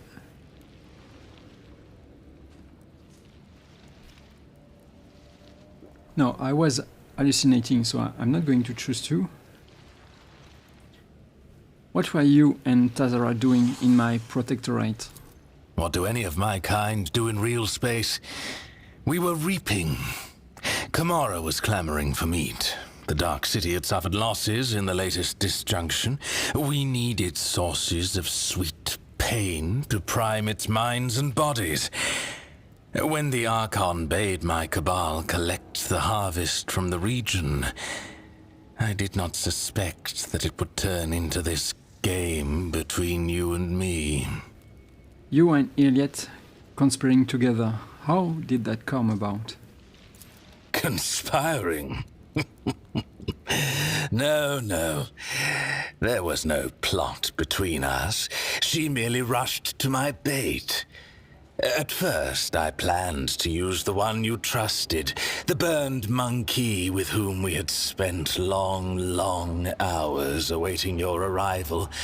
But my cousin was so swift. Afterward, she tracked down the monkey, killed him, and took the device that he had been using to contact me. I planted the first poisoned seeds in her soul back at our first meeting. I dropped a hint that I knew what had become of her world. I lured her in and left her with you. Time took care of the rest. That and an unpleasant discovery aboard your own ship. I did not ask her to hand you over to me. No, doing that would have made my poor cousin doubt herself even more than she was already. I simply told her where to seek out the traces of her craft world and the answers to her questions. A favor for a kinswoman, nothing more. And then I made ready for your arrival. For the only way she would reach that place was with you.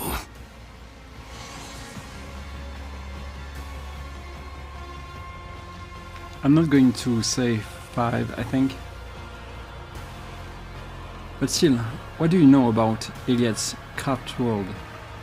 I know it exists. I know that my Cabal found it, helpless and stationary, unable to protect its sons and daughters.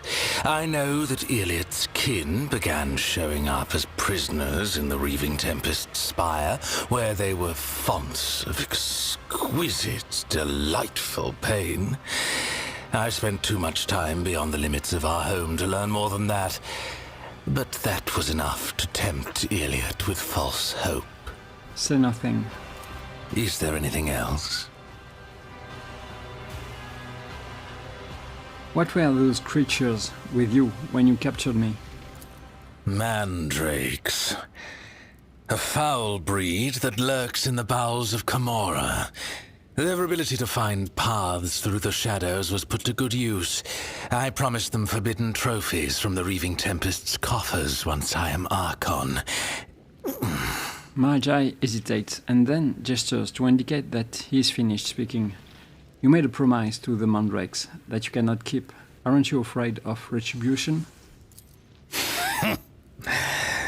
Let them come for what they're owed. They will regret it. Despite his self-assured words, concern brings a furrow to Marazhai's brow. The theft of Rykard's son. Was that your doing? Did you not hear me when I answered you the first time? I do not like to repeat myself. That is enough for now. Then what else do you need? What happened to you after the trial? I was handed over to the witch cult to do with as they wished. First, they made me fight the dregs in the arena, and then, once they had had their fill of my debasement, I was granted entry into the blood-stained proselytes. What did you hope to gain by agreeing to become a proselyte? The continuation of my existence. When I lost my standing, I became fair game for anyone tempted by the prospect of slaying a disgraced Cabalite, for vengeance or just for the pleasure of the kill. In Camorra, a lone Drukhari is a target. My talents may be prodigious, but I held no illusions about my chances. You did not find much favor among the witches, it seems. You cannot hope to understand the intricacies of Camorra and how it is structured. We are all each other's allies and worst enemies here. Towers of strength and duplicitous traitors both. The cults have always been half a step below the cabals in the hierarchy, and the witches relished the chance to abuse someone who once looked down on them. That will do. If our conversation is finished... Marazhai impatiently clicks his fingers.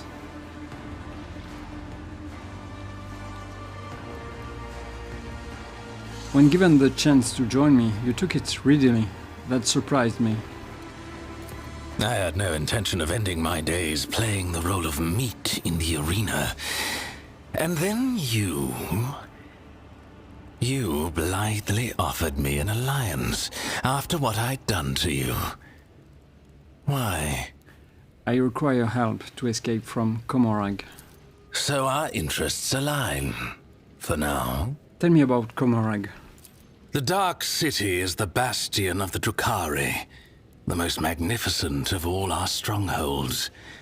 The Cabals, witch cults, and the Incubi inhabit the place, with swarms of scourges flying overhead and a myriad of misfits and horrors, including the covens of the Homunculi wallowing underfoot. Which do you want to know about? You are from a Drukhari cabal, correct? The Cabals are the foundation upon which rests the power of the one who rules Camorra, as Drubile Vect. Whether it is a mob of berserkers or an organized cartel, their essence is the same. An army of killers, ready to ravage entire worlds at the behest of their leaders, or to rip out the throats of a neighboring cabal in a war declared by the Archons. I wish to know more about the witch cults. What more do you need to know that you have not already beheld with your own eyes? They are the mistresses of the arenas, and they're the gladiators who feed the audience in their ravenous agony with exquisite spectacles. Cults often travel to real space on the Cabal's raids to revel in the pain and to capture fresh meat for their arenas. What are the incubi orders? The aloof incubi. They dedicate their lives to the art of killing, so much so that they do not plot or chase after delicious torment. All their hatred and longing for suffering are channeled toward perfecting their skill. Tell me about the Scourges. Winged Drukhari, who have chosen to go through an agonizing process to become such a monstrosity. They escort raiding ships and inflict the first strike on the enemy. In Camorra, these creatures huddled in flocks so that they do not fall victim to the more formidable of their kin. I am interested in the Homunculi Covens. Artists of the flesh who prefer to hide away in their laboratories and create nightmares from the materials their servants supply. Engines of pain, grotesques, racks, all are the fruits of their subtle craft. That will do. Marazhai nods, his eyes boring into you. Any thoughts on how we escape this place? On a mountain of bodies, bathing in our enemies' tears and blood. Do not deceive yourself by thinking we will escape this place alive without violence. I, for one, hope that there will be plenty of it. Oh, I'm sure we will have plenty of it. Let's continue. But there is one unfortunate detail. An Arabenian has stepped into your path, one of Kegarak's tribe, who lurk in the tangle of the webway. I've heard them called harlequins in your tongue. The one that appeared in the Obsidian Court is the most dangerous and unpredictable of all. I'm beginning to think that his visit is a sign that the events unfolding around us have not been left to chance. Perhaps they are the result of interference, at the behest of the highest authority. My companions have made no further attempts to kill you? They have not, to my deepest regret. Perhaps it is I who should try to show some initiative now. Marazhai smirks at his unvoiced thoughts. I must take my leave. Do not keep me waiting too long. My weapon is tired of languishing in its sheath. Well, we are ready. I think.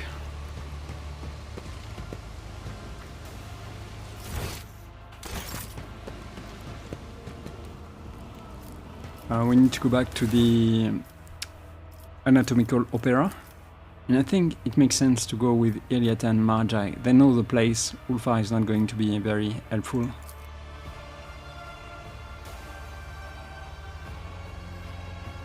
In addition, Severan doesn't really trust him. He doesn't trust Marazhai, but I think he can...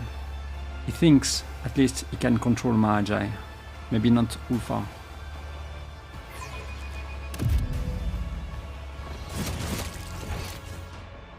Let's go to the opera. The world trembles beneath my feet.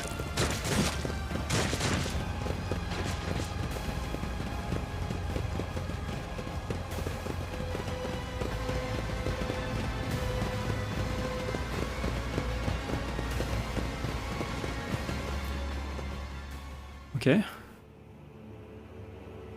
The rising currents carry the smell of pain, blood, ichor, and failed ambitions. The smells of the dark city. With my wings flung open, I weave a path through the spires like a dark lightning bolt, chaotic and unpredictable in its pattern. To fly is to hunt, and everyone in flight hunts everyone else. Even I, Scourge, Gertet, Bloodfeather do not have the privilege of inviolability around these parts. I may become someone else's prey, except probably not today. This day I am the hunter. My homunculus modified olfactory receptors pick up the scent of my prey. and I tread cautiously as I approach it. The stench of monkey is foul but varied, and the scent of my prey is quite telling. A powerful specimen, brash and reeking of the blood of others.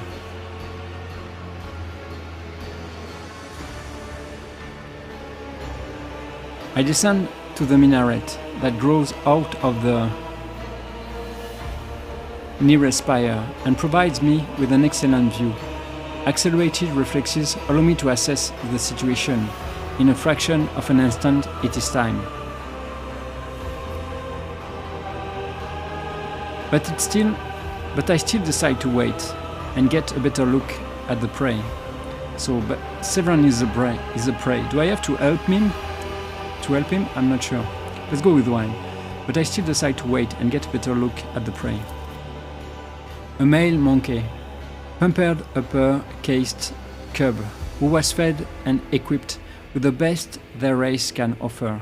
It certainly arrived in the Dark City recently, the city which has not yet managed to leave a mark of perpetual expectation of doom on its flattened snout. The most glorious game which clings to life, the strongest and leaves the sweetest death essence. The reflexes urge the muscles to act. The sharp carbine spews forth a stream of crystalline projectiles that all and shatter as they pierce the flesh of the prey. A deadly slashing blizzard drapes the street in bloody snow. The bodies of random passers-by caught in the fire falling to the ground. This is a common occurrence in the spires. Everyone around me flees from the field of death, whose borders I have made clear. The prey falls, but it is still alive. I did not expect the hunt to end with the first salvo. The prey is badly injured. I can easily finish it off in the open. The prey... Okay, this is not...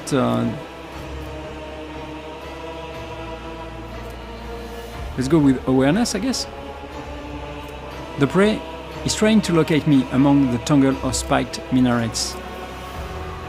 Its frantic gaze leaps helplessly from one spire to another, but my hiding place is too discreet, triumphant.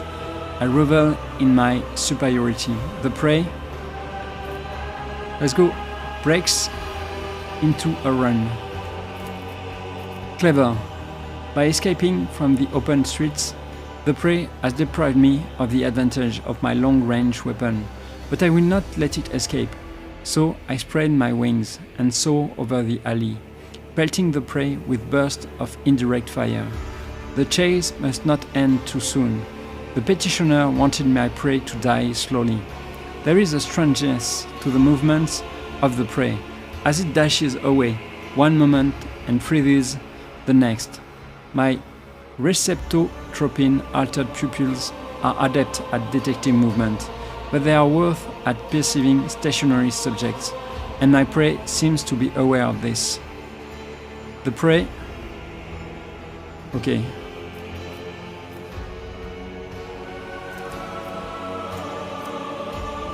I think I'm going to go with this one. Slips away, using the bodies of random passerby as cover. There is more blood. By rushing into the crowd of fleeing bystanders, the prey has made them obstacles in my hunt. I generously sow death among them, but the death bring me no joy, because the prey keeps eluding my volleys. I let out a disappointed shriek. The hunt continues. The prey manages to elude me for a moment by ducking into a crowded street. The jet booster on my back emits a stream of ghostly blue flame, and I continue my pursuit. As I storm into the street, I see the prey again. This is a nice catch. The petitioner wanted me to deliver the prey to her, but I decide to do something different. When it is over, I will impale the body of the prey on a spike, protruding from the highest spire, so that it serves as testament to my victory. My flight is swift. Everything unnecessary and atavistic had been cut from my body. so that air currents carry it like a projectile from a splinter rifle. Alas, this is also my weakness. I am so light, even a small obstacle can throw me off course. But the prey has no idea how vulnerable I am in flight. I am now. I am aware. So I have succeeded a willpower test alone. The initial aura caused by my sudden attack has already worn off.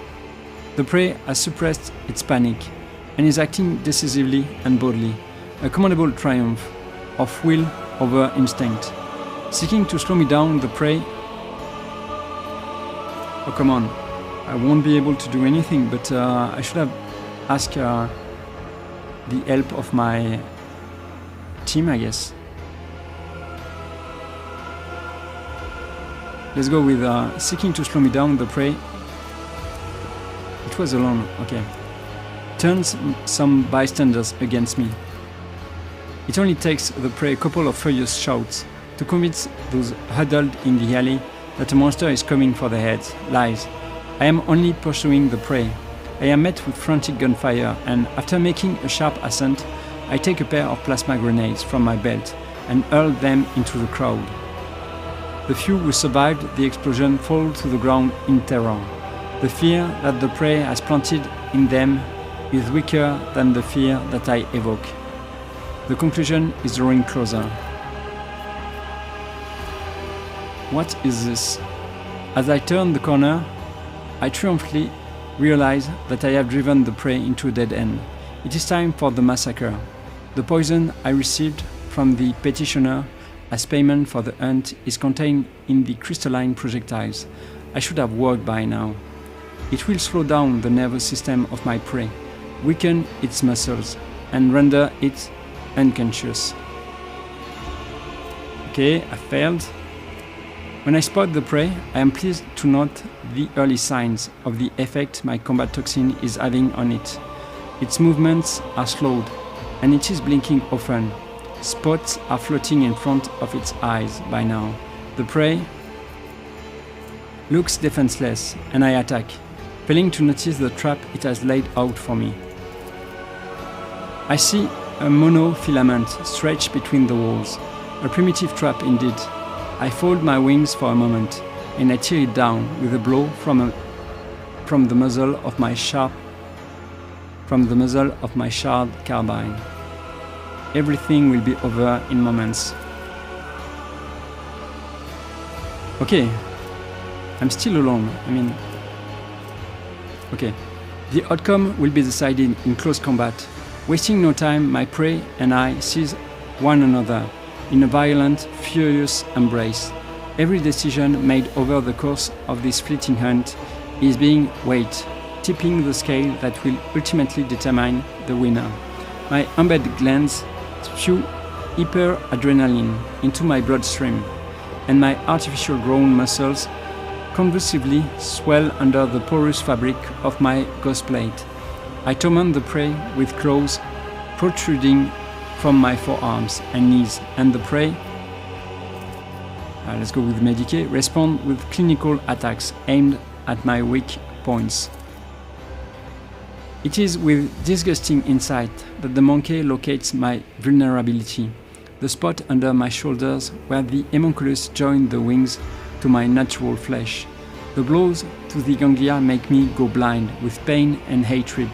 The prey rolls me to the ground and starts pounding the arch of my elongated skull against the rocks. I hear a crunch and my body stops responding, my strength waning. I reach for the shard carbine and shoot the prey right in the face at point-blank range. The crystalline projectile whizzes within a hair's breadth of its face. A crushing blow turns my magnificent weapon to rubble with a mournful crunch. The prey grabs me by the throat, lifts me into the air and snores. It seems to want to know why I attempted to kill it. Would I tell it, if I could, about my petitioner, Kekeroth, the witch, about how insulted she was by the death of her fosterlings, the blood-stained proselytes, in the arena at the hands of my prey, about how badly she wanted to spite the praise master, the sore-tempered homunculus Tervantias, who had arranged that insult? I do not know, for my throat is crushed, and only a faint wail escapes it. I die. I am dying at the feet of my prey. No, at the feet of a monkey. A humiliating hand for one who earned the status of apex hunter of Comorag through torturous alterations of the flesh and a bloody pilgrimage to the very top of the spires. Does it hurt to perish like this? It does. Is it fair? It is. The chaotic burst of violence that bloodied the streets of Comorag ends just as abruptly as it erupted. Such is life in the spires.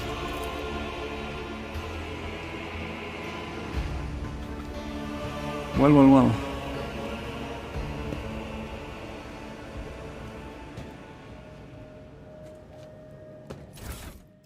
Okay. Scourge adrenal glands. Adrenal glands enhanced by the homunculus, capable of dispersing pure hyperadrenaline through the owner's blood. Maybe I should have asked help from my team. My but, aspirations transcend humanity. I don't know what I was thinking.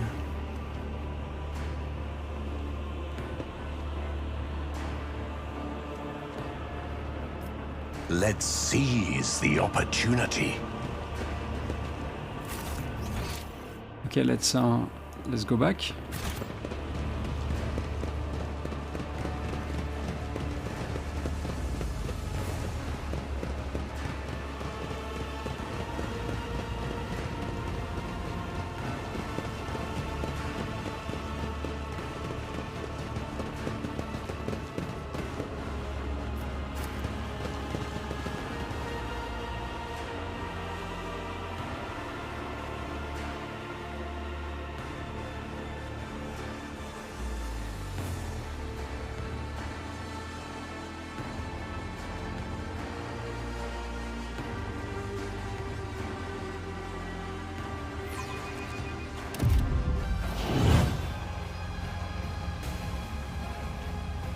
Let's talk The to world Tervantias. will bow.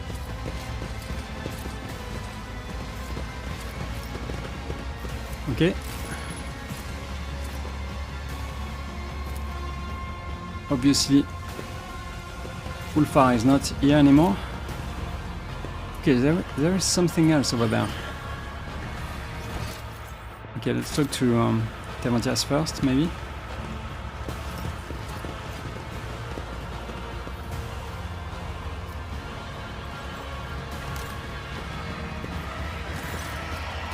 Tervantias rushes about the laboratory, snatching up certain tools, vials and notes. He conceals some of these items inside his own body cavities and destroys the rest.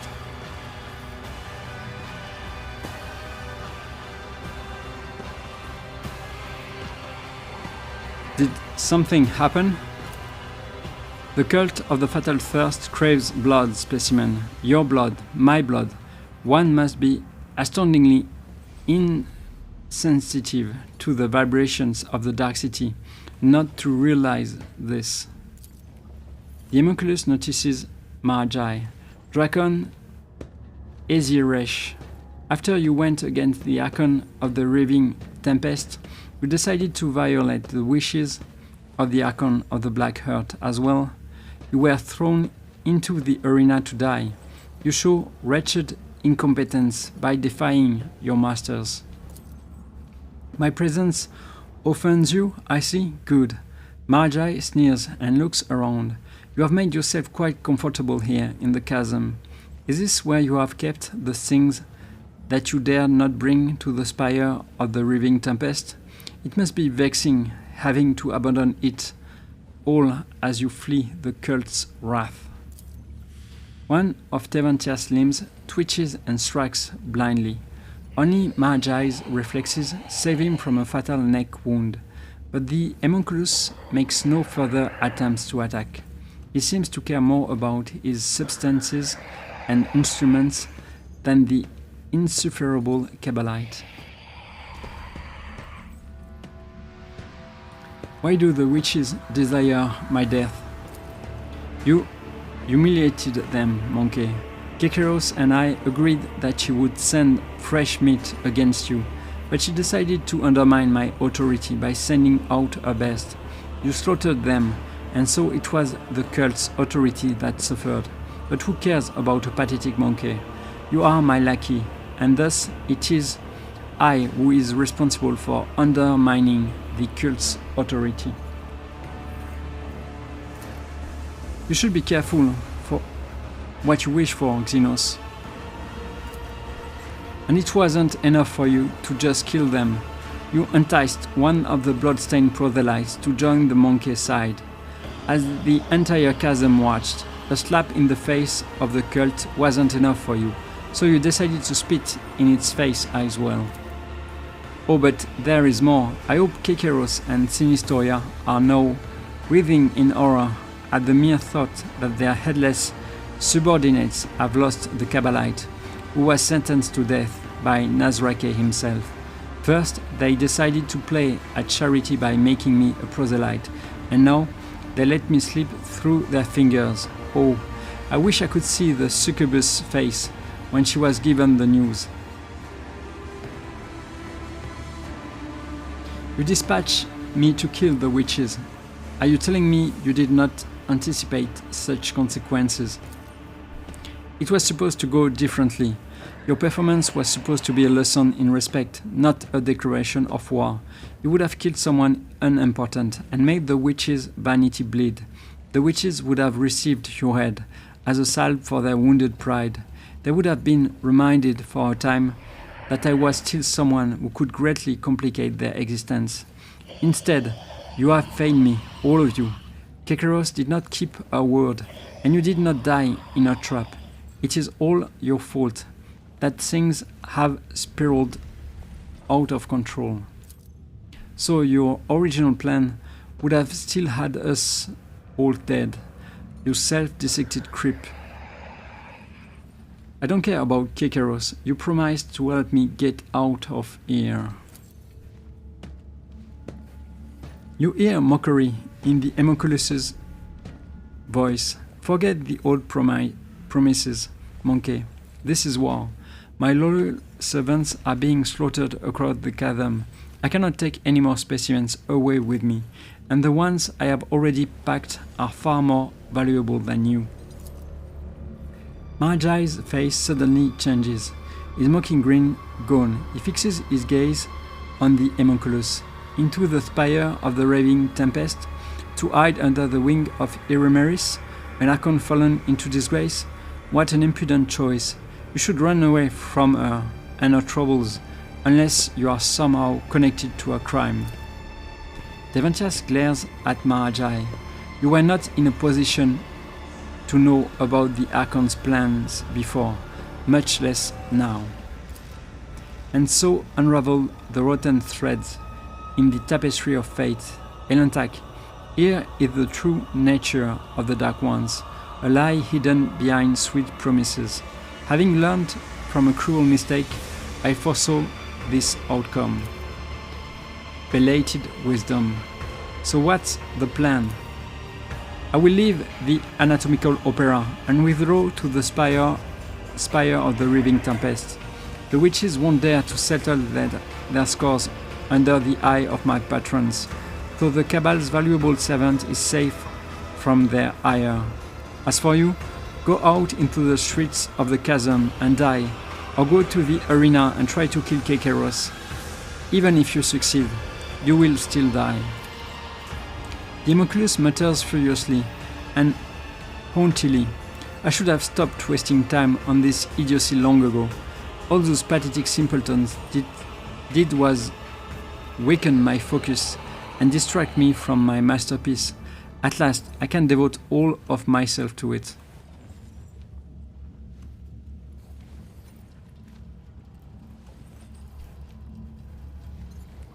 Okay.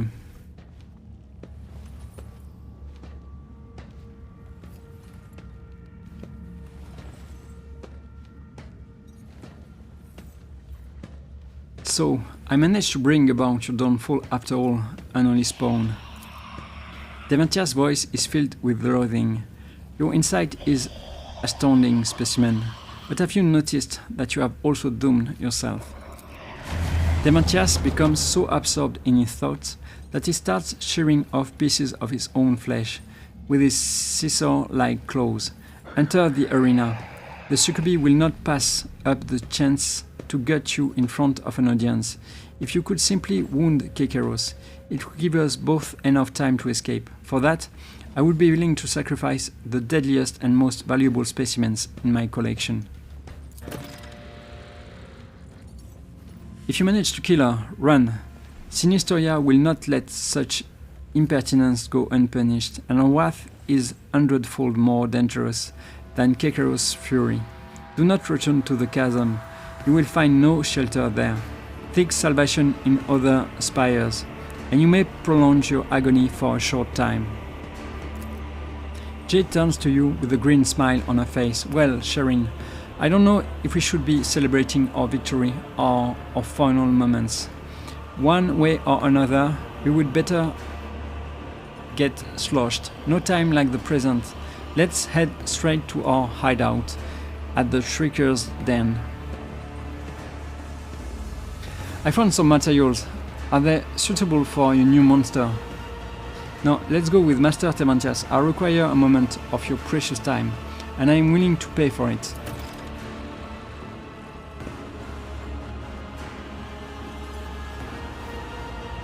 Okay, after rummaging through what you have, Tementias pulls out a fragment of flesh that has caught his eye.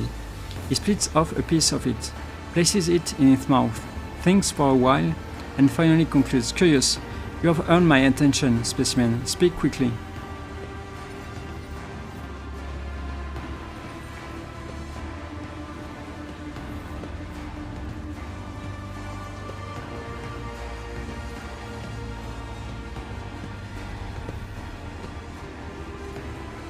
Seeing as you are abandoning your lair, would you be willing to share some of your creations with me? Tementias cringes squeamishly and mutters, "The mere thought of you tarnishing them with your filthy hands is revolting, but if it serves to ensure my safety, I will tolerate this obscenity." Okay, now we are talking. Okay, I will check this later on. Let's take everything. Let's continue. Okay, let's go again. Let's require a moment of his precious time. He's taking something. My comrade's Cyber Mastiff has been subjected to modification. Can you make him the way he was before? No! Solomon cries out desperately before you can even finish formulating your request. Come on.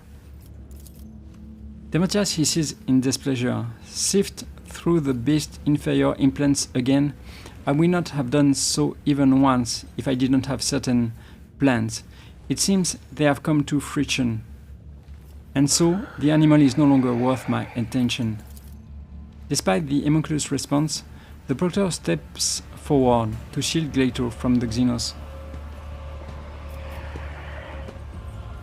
Okay, that...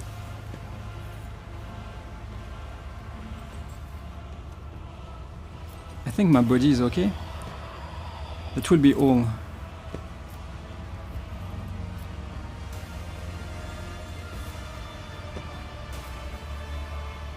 Let's go with 3. I don't think he has.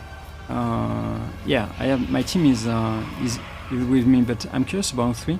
I would like to speak with you about a member of my retinue who was delivered to you. Maybe he's going to speak. No, which specimen in particular interests you? I've learned all I wanted. Yeah, that makes sense. So don't waste my time, specimen.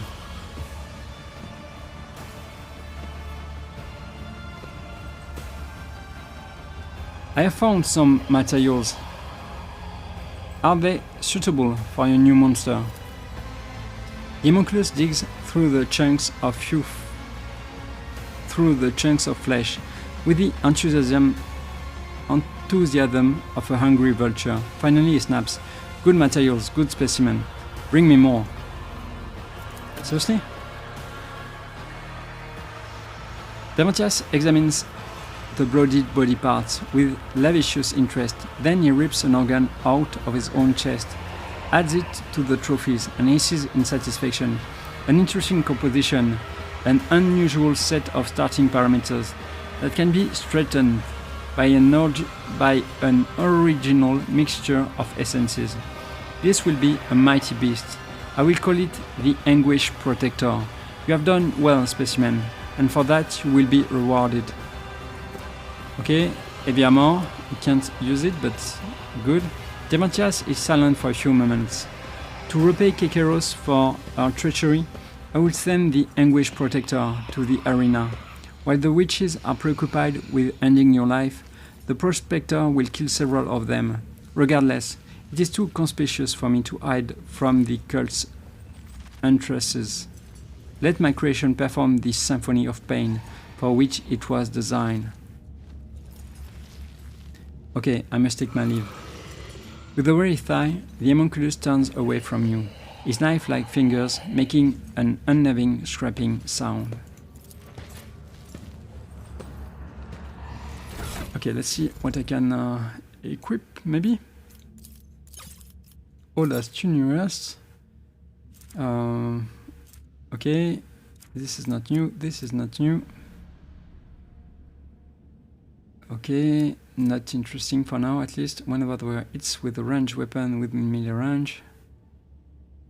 Okay, this could be useful, but what do you have? No, I prefer coercion. Okay. Eldari. Yeah, maybe for you. No, can't use this one, okay. Pitch Black Desolator. Okay. This weapon inflicts a special immolation effect that inflicts burning, but cannot be removed until the end of combat. The target also must pass a toughness resistance test with a 5 bonus, or become stunned for 1 round. Yeah, I like this one.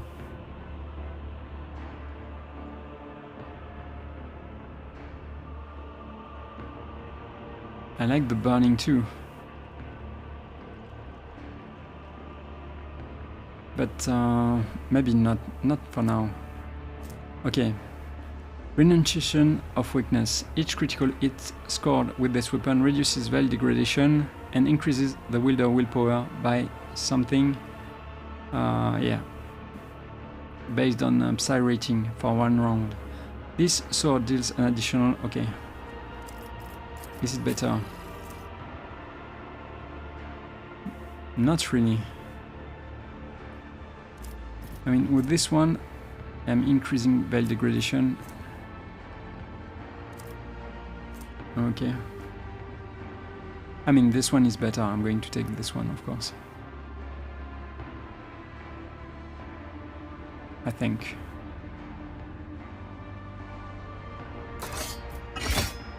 Okay.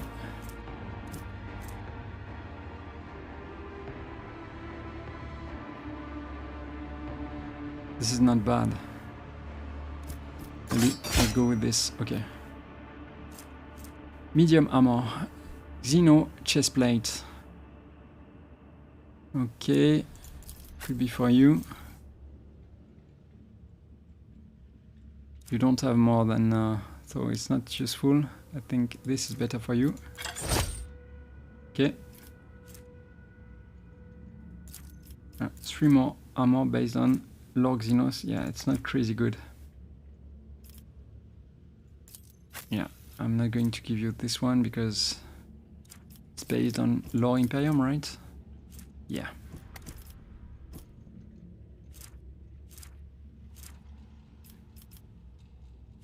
Okay. And this one, at the start of combat, inflicts the prey effect on the enemy with the highest number of wounds without spending a charge of hunt down the prey, and grants a double hunt down the prey bonus for killing it.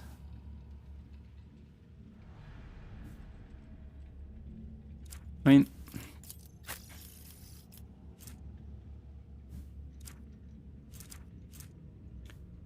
she's going to move now, so I think I'm going to choose this one.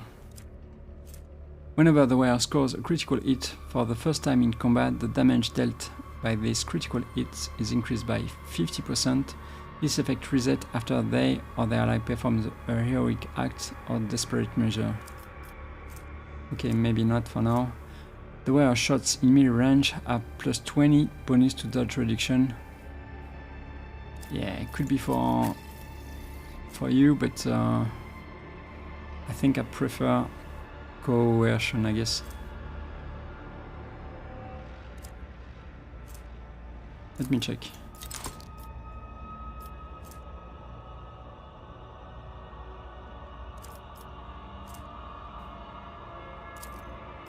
Yeah, let's go with coercion now.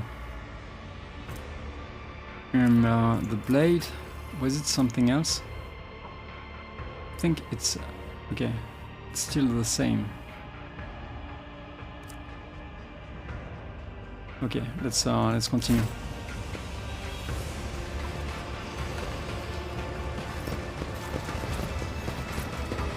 Okay, this is the anguish.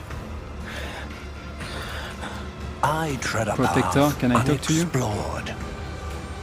You are no opponent, not interested. Okay, good to know.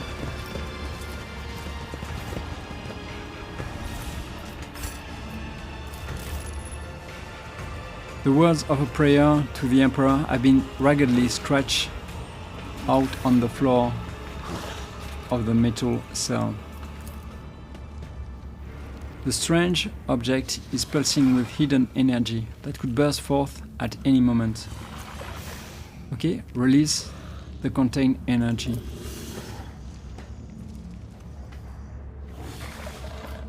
Release the Chimera. Are you going to attack me?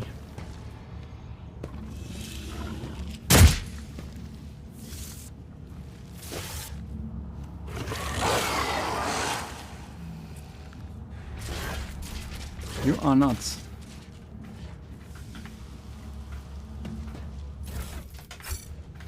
The world trembles beneath my feet. Okay. The dead Lacerax hide and flesh have been burned to the bone. The mutilated bodies of the prisoners are fused together into a large pile that gives off a caustic smell of rot.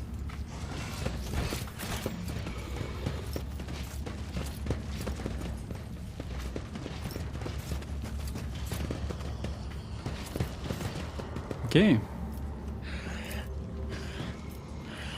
The strange object is pulsing with hidden energy that could burst forth at any moment. Release the contained energy.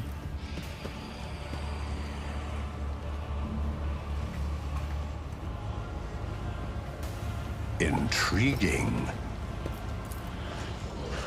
The thick walls of this container were clearly designed to hold something extremely dangerous.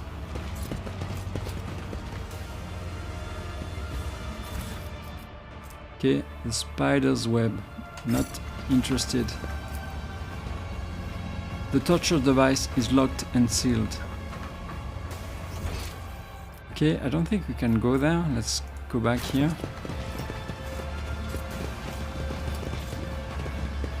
Okay, activate the switch.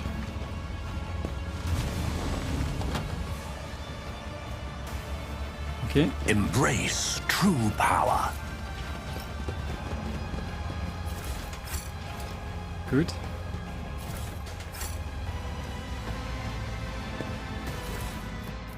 Okay. If the wearer has 8 or more AP at the start of their turn, they gain 30% damage for the rest of the combat. Okay, I have to check this. The wearer gains plus 10 agility and fellowship whenever the wearer's wounds should be decreased to 0. For the first time in combat, they are restored up to 50% of their maximum wounds instead.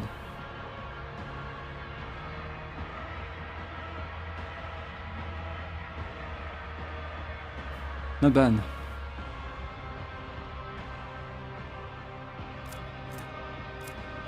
Okay. Increases range attack by distance by 1 cell. Okay. Homunculus Prism. This prism-shaped Xenos artifact is made from a black metal that is oddly cold to the touch. The strange device has no visible seams, buttons or holes. Okay. Let's see if I can... I can't give you this, right? No, you need everything. I could give you this, but I have to... I don't think I will. And I don't know how many AP you have at the start. It could be useful on you.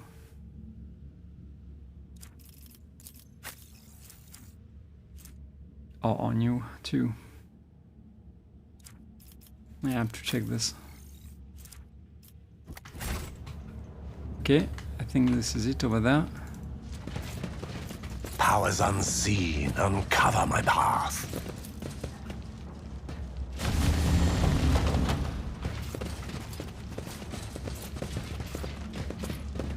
Okay. Whenever the wearer dodges an attack, they become priority target for the attacker until the wearer's next turn. Not interested. At the start of combat, the wearer inflicts bleeding on themselves. Whenever the wearer performs an area melee attack, they inflict bleeding on all its creatures. This area melee attack also deals more damage based on bleeding. Could be for Marazhai. The Cybermastic gains plus 15 weapon skill and strength. Its maximum wounds are increased by 25% and it deals plus 250% more damage. Okay. What do you have?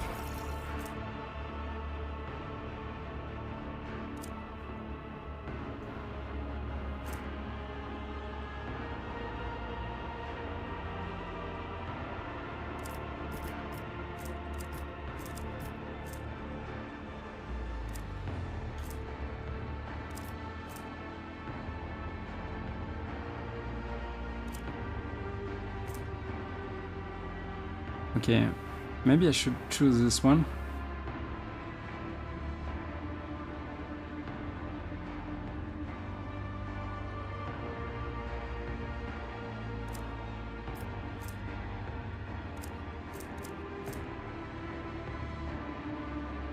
Let's try. And with... Okay, I don't think this is better, right?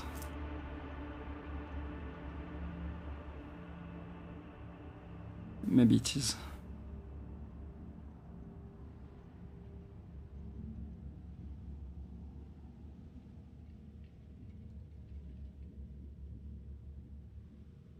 I don't think this is better.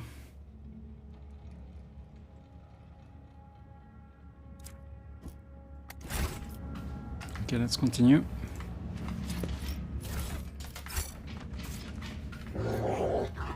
Okay. The strange object is pulsing with hidden energy that could burst forth at any moment. Let's release the contained energy.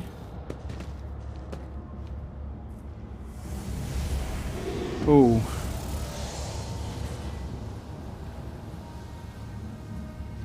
The warp is with us. Okay, let me check this. Mortal souls make for generous gifts to the true gods and their spawn. The Shriekers could serve as a tribute to the powers that aid the rogue trader in this accursed place. Interesting. Let's seize the opportunity. I know what I'm going to do next. Okay, I have forgotten something.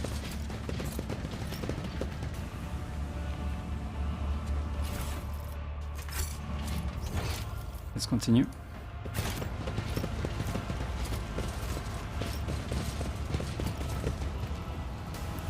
So I have chosen to take these boots. Okay, good.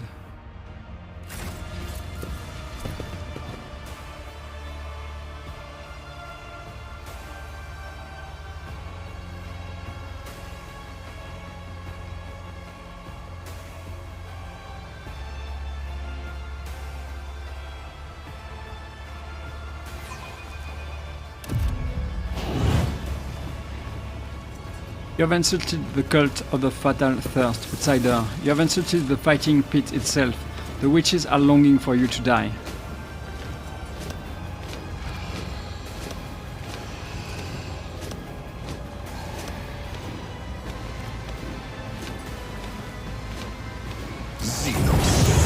I will fight if I must. Okay. Yeah, I don't really like the turn order, that's for sure. Come on, what is this?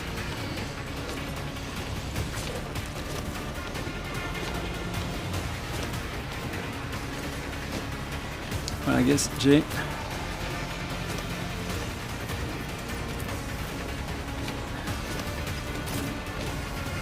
Let's see what you can do.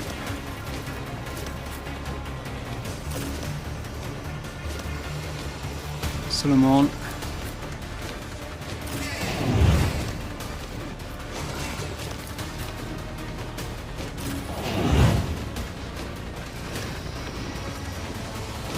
Okay, this is going to hurt.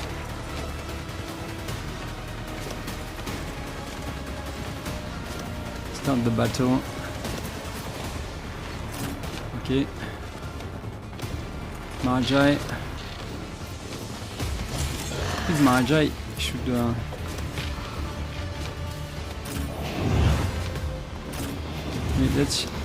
let's see what we can do. Suffering will sustain. Okay. I'll do what it takes. Come on. I can't stand it.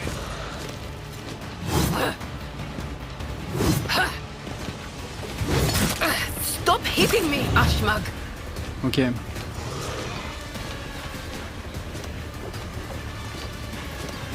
So who are they?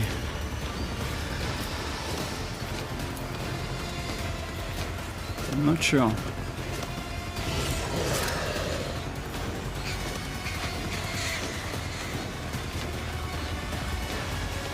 So he is already bleeding. This is okay.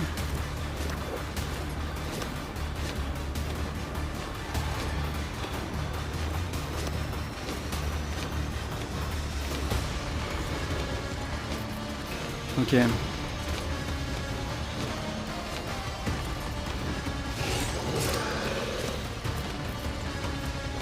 Let me pee.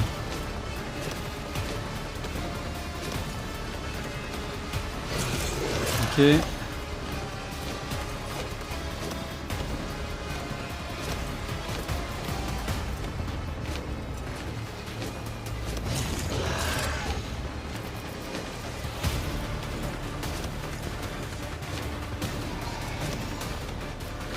Maybe I should do this.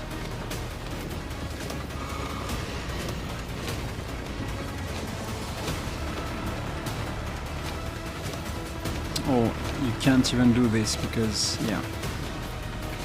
Okay.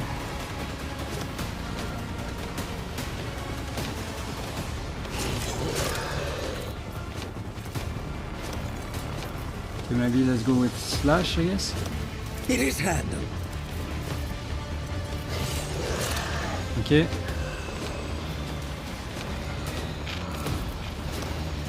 Behold. Okay, not bad.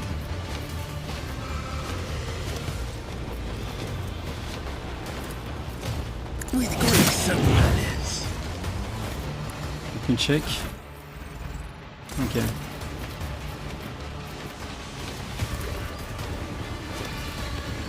You are dead. Don't distract me. Fury. Okay.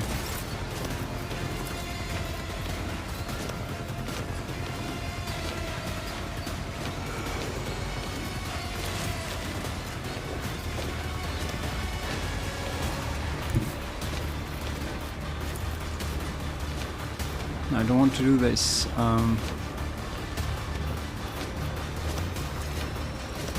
Okay.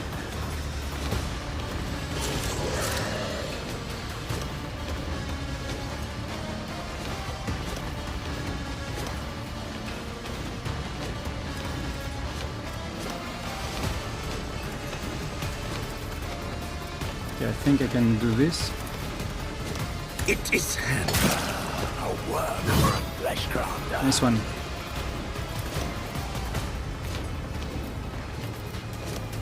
Okay.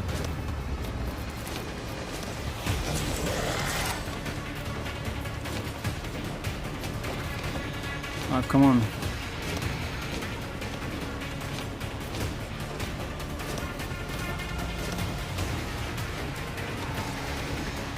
Aim for the opening. This is not good.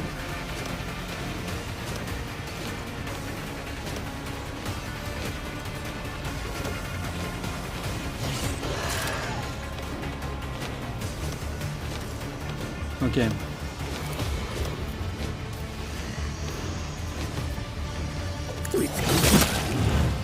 Nice one. Refuse to bow. Okay, I think I'm going to do this.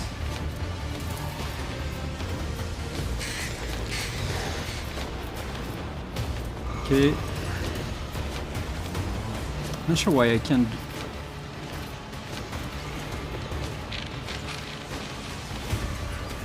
Okay. Let's maybe do this.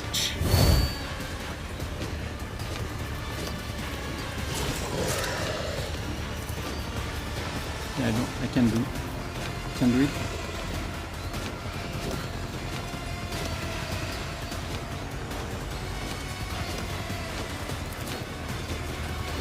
It doesn't make any sense to do this, I guess. Let me check again.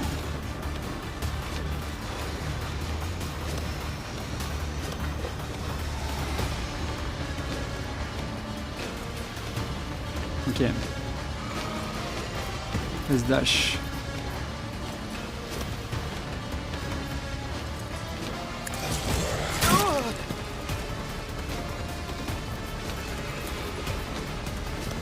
Good. Perfect killing strike. Not bad.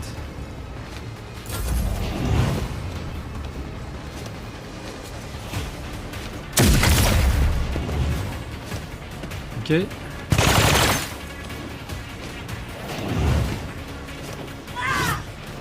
Nice parry. Don't kill Severan. Still alive. Okay.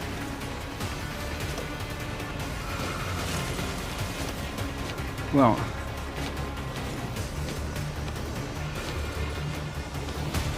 Okay. Well.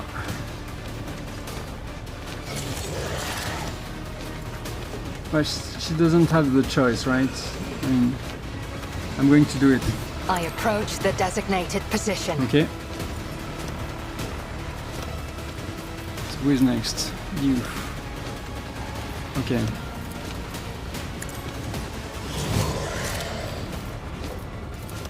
I understand your intent.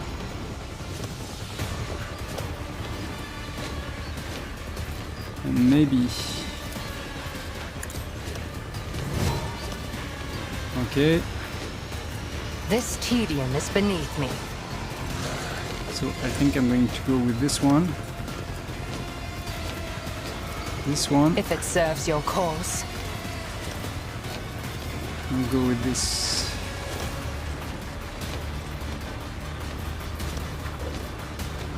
Okay, this is the armor penetration, right? Yeah. Let's try this one. I am not your Xenon. No weakness is hidden from my sight. I hear you moving. This No one. more.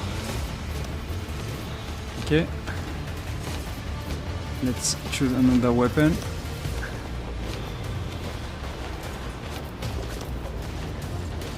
Okay. Well, why not? If I understand your intent.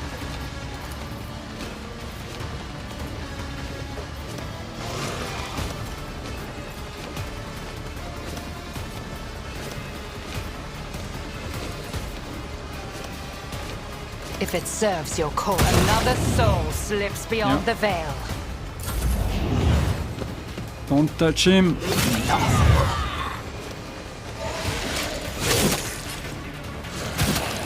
Let me educate you on the pain. I'm dodging.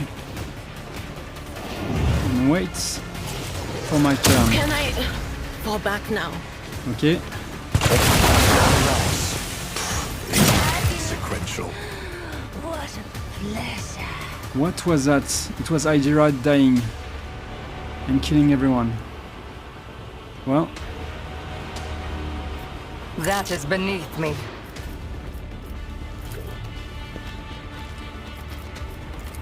This tedium is beneath me.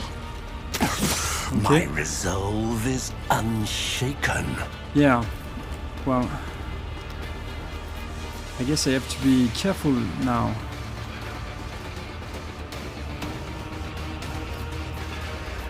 Okay, let's maybe start with this. One step closer. I think I should be okay. This is not the end. Okay.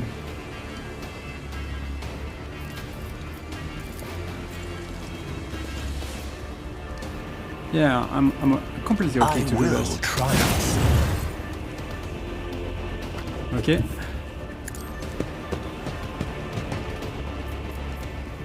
Purpose wins a blood-soaked tribute.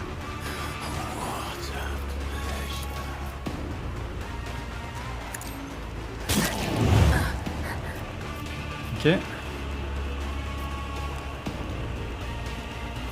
think I will triumph. I'll return the Yeah. pain tenfold. I'm sure about that.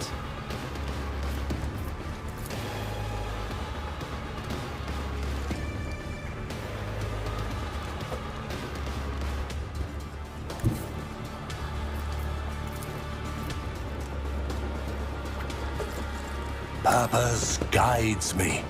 Death shall reign. Okay. How many do I have now? 4. Yeah, 4, it's okay. I need no guidance.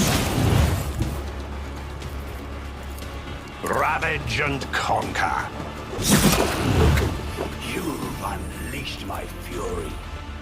Purpose guides. Accept my offering.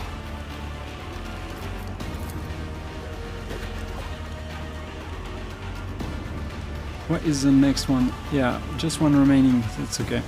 Ruin beckons. Blood-soaked tribute. No, I think I'm going to wait here. Kasa. Okay. So, Marazhai, let's play with you. Don't get too cocky. Didn't want to do that, but that's okay. Am I getting paid for this? Don't get too cocky. I can do that with the right incentive. Let's see. Yeah. I understand how to play him, I guess.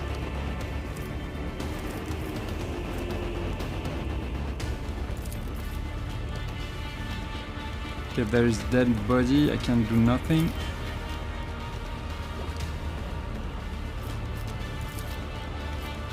Don't distract me.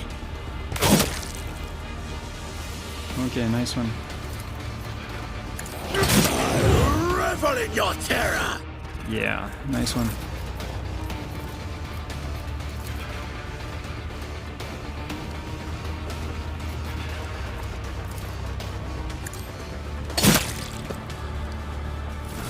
Check, okay. With grace and malice.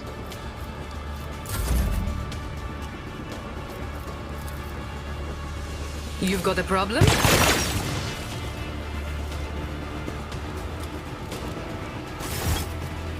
The already familiar baritone calls out to you from the shadows. The key unlocks a door that then will lead to one that only happenstance will free. Your chance I will be, to me the bolts will cede. Your part comes next, to break the bonds and flee. To you, the merchant vagabond, I bring the gift of providence. But will you look?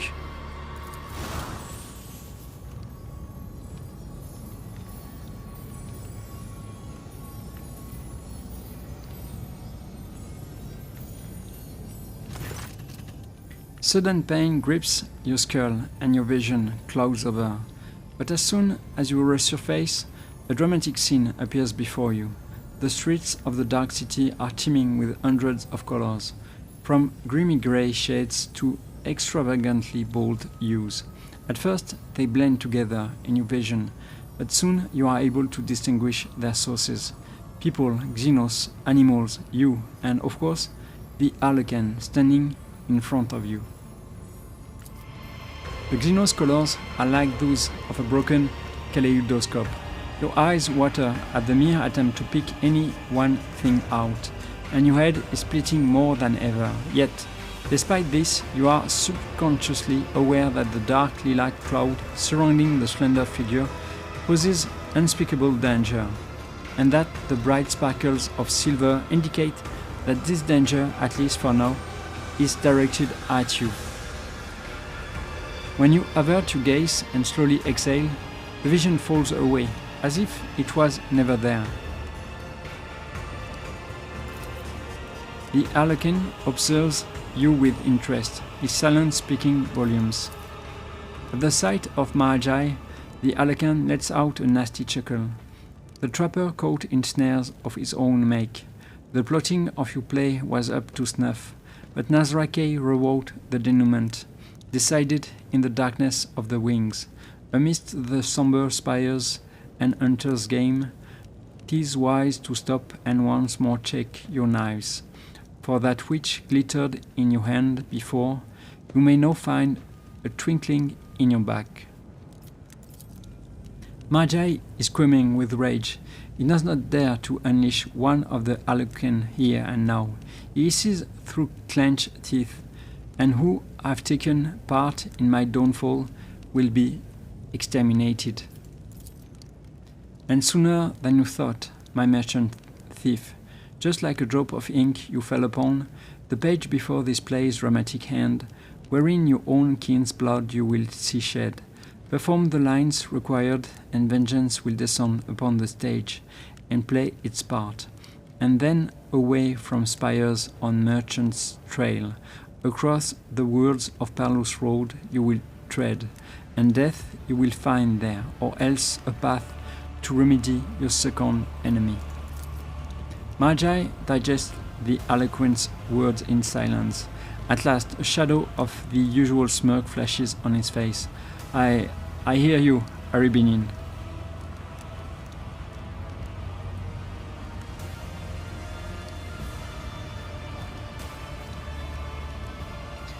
You have helped me more than once already. I am listening. Both happening and warning is my boon. Your fate hangs by a thread-drawn, breaking tie.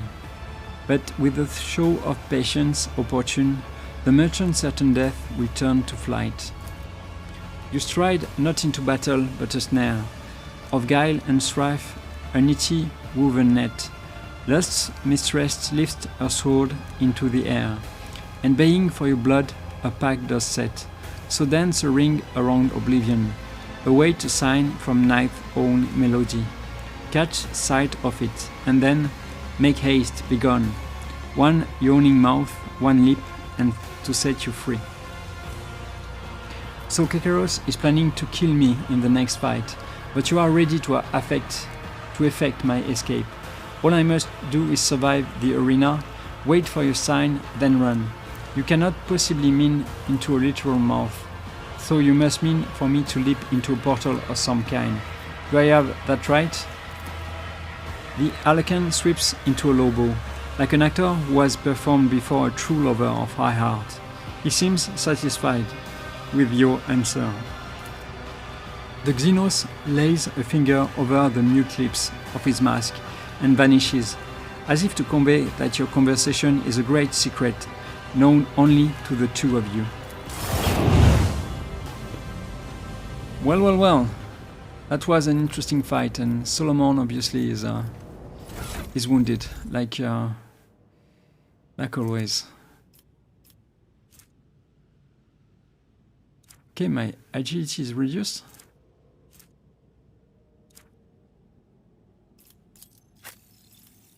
Okay. So let's see what I can do about that.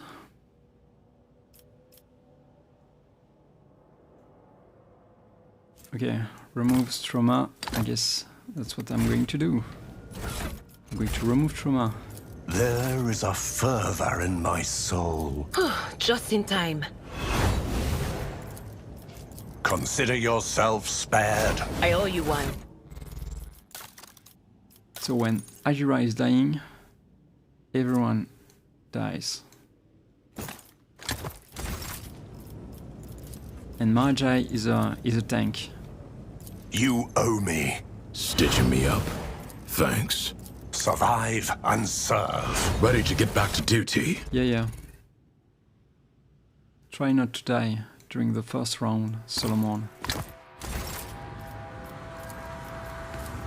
Your aid was acknowledged. Okay. I should not have done this. Let me check in the Scorcher. You never know.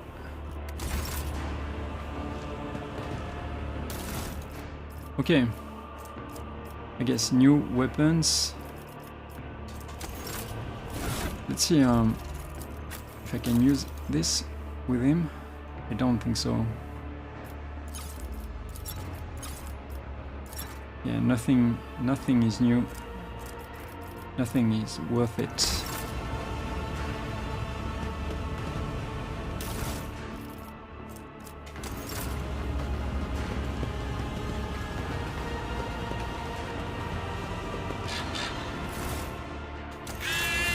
The world will bow.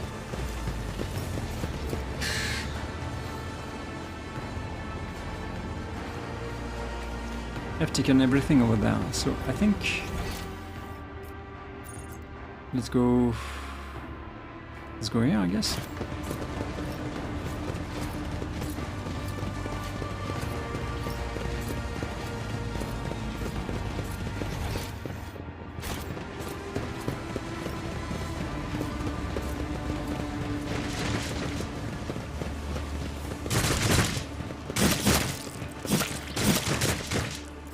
Back home.